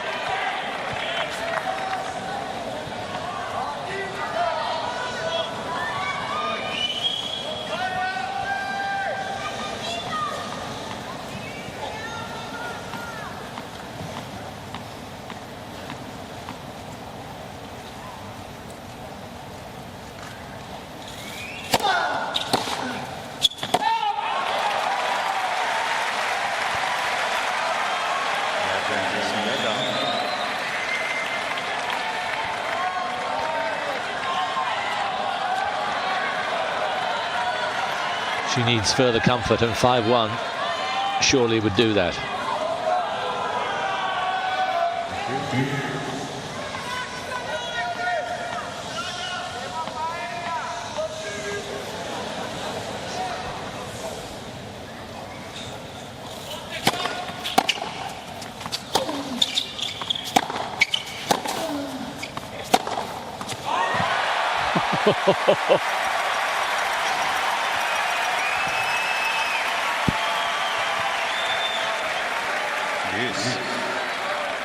Didn't look that bad a shot from Rafa. Well, he can do it either way. We know he can hit the into out, and this was virtually the forehand he hit against Federer to save a match point down to that corner.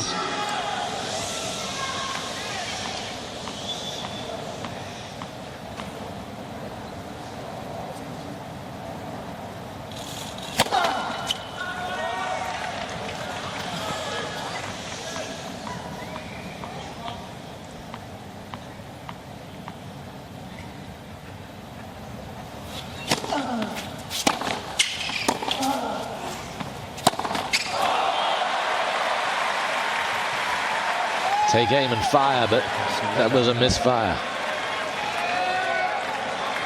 Yes, didn't get the shuffle right, didn't get the feet in the right position. You're asking a lot of yourself to continue to make those big shots time and time again at this stage of a match, when he's obviously feeling pretty weary.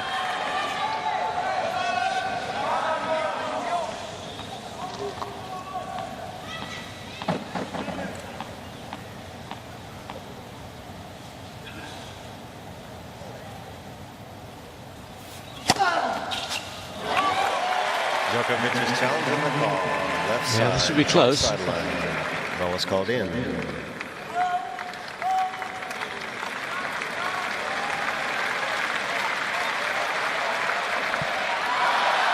Oh. Wow. Surprised it was that far out.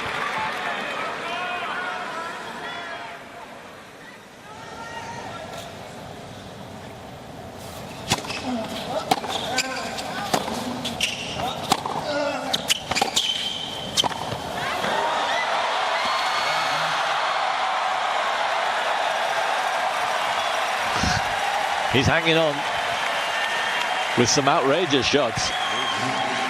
Nadal still struggling to put him away.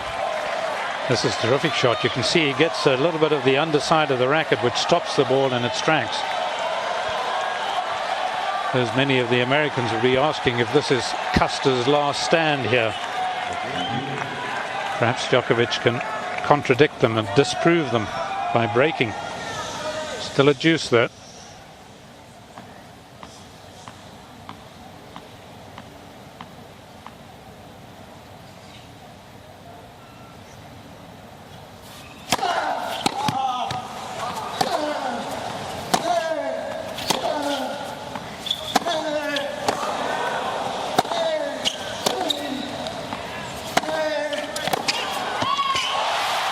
Oh, that's magnificent. And you have to feel for Novak Djokovic. He threw everything at him there and deserved the point. Well, it's one of the points of the match, isn't it? Chiefly because it ends on such a high note.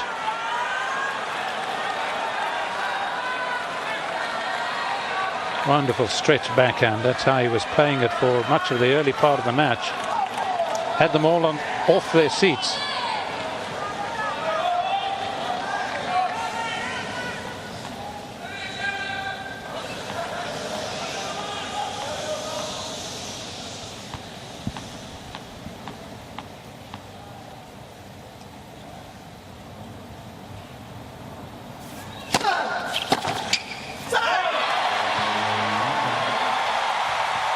Another huge step nearer. Nadal a game away from the complete set of Grand Slams.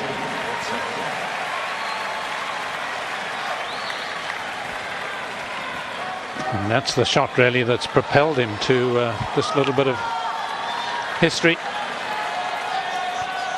That continues. Thank you. Please. Thank you, bye-bye. Uncle Tony, who's been with him since he was 4 years old.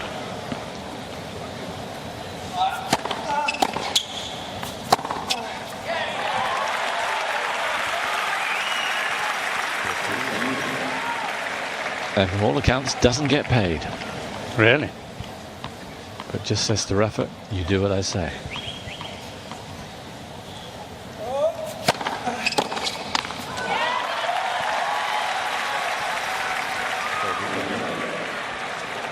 And he does. And the results are there for all to see. He's homing in on being a part of history.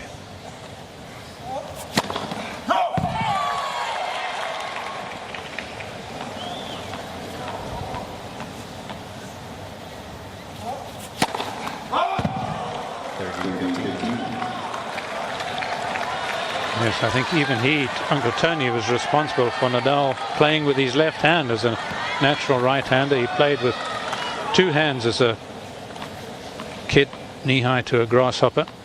Two hands on both sides.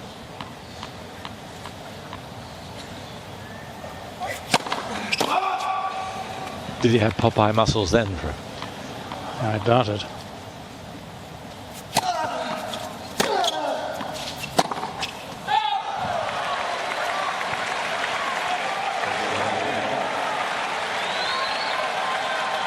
He looks edgy.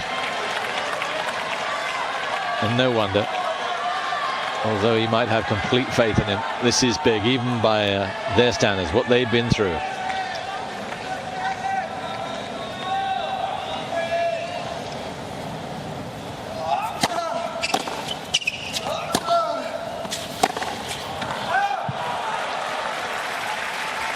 I'm sure the serve wasn't long.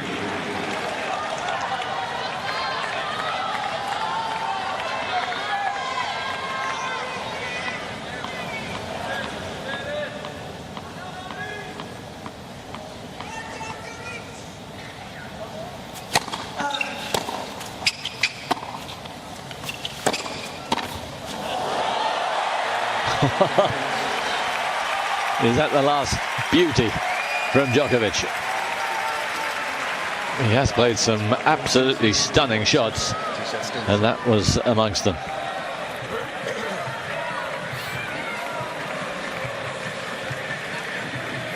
And to be fair to Djokovic, he has not hung his head here. I think for the last 40 minutes, he's known that things were conspiring against him, that he was running out of condition. And he must be bitterly disappointed. But he's kept firing. Absolutely. I mean, we've seen him many times in the past sort of shrivel, really. Of course, conditions have suited him. He's had the break, an hour and a half break because of rain. It was 24 degrees at the start of the match. It's obviously now that much cooler. So we still wonder about his conditioning in really hot, summery weather. And that might come at the Australian. We'll watch him closely down there. But he's been up against a real tyrant, a superhero in Nadal. This is a terrific exploit on his part. Time.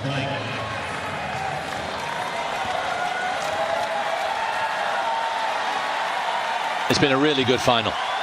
Pity about the rain, but there's been so much to savour here, particularly if you're Spanish. What a year it's been for them.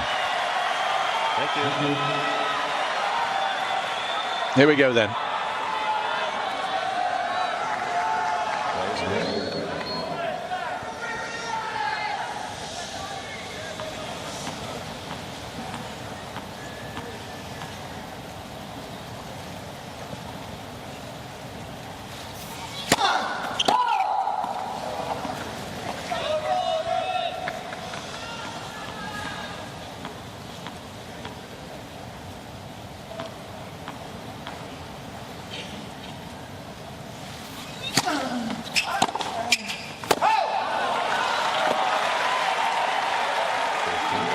Yeah, the timing's gone.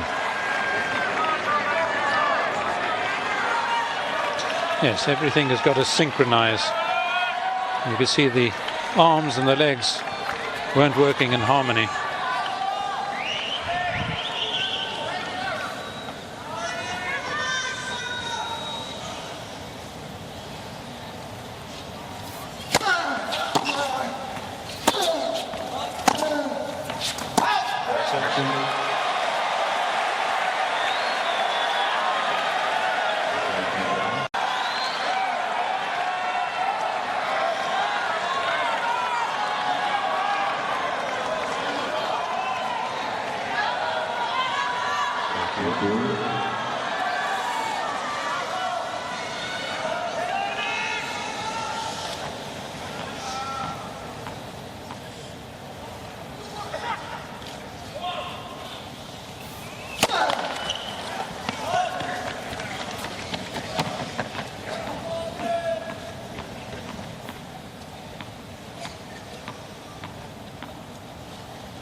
He needs that kind of luck and more.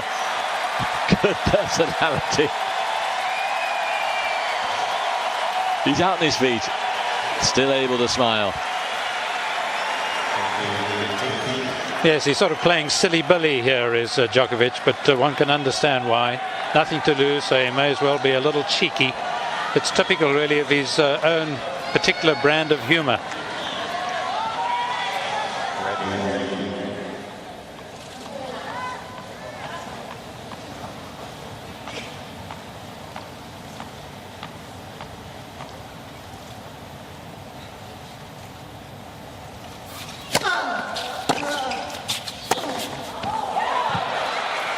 No, he's missed it.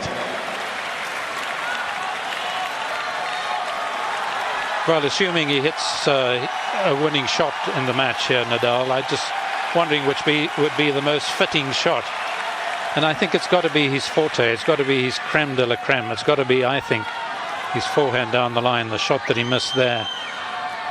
Others might say, well, it's his serve. He's been serving so well. Maybe that's the shot that has most taken him.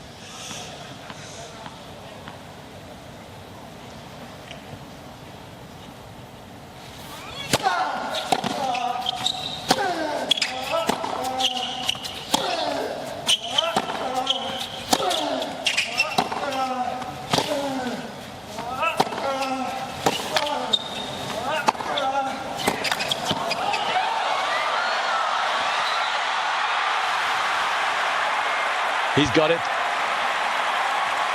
And again, incredible movement from Nadal. I think Djokovic thought he got lucky again.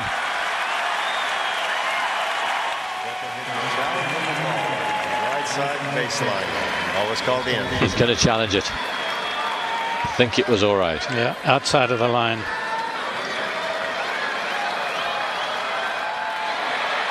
Sure enough.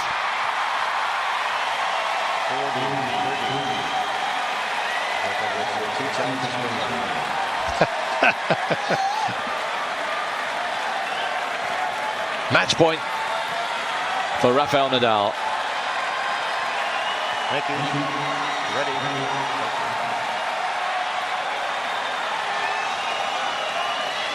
This for the complete set.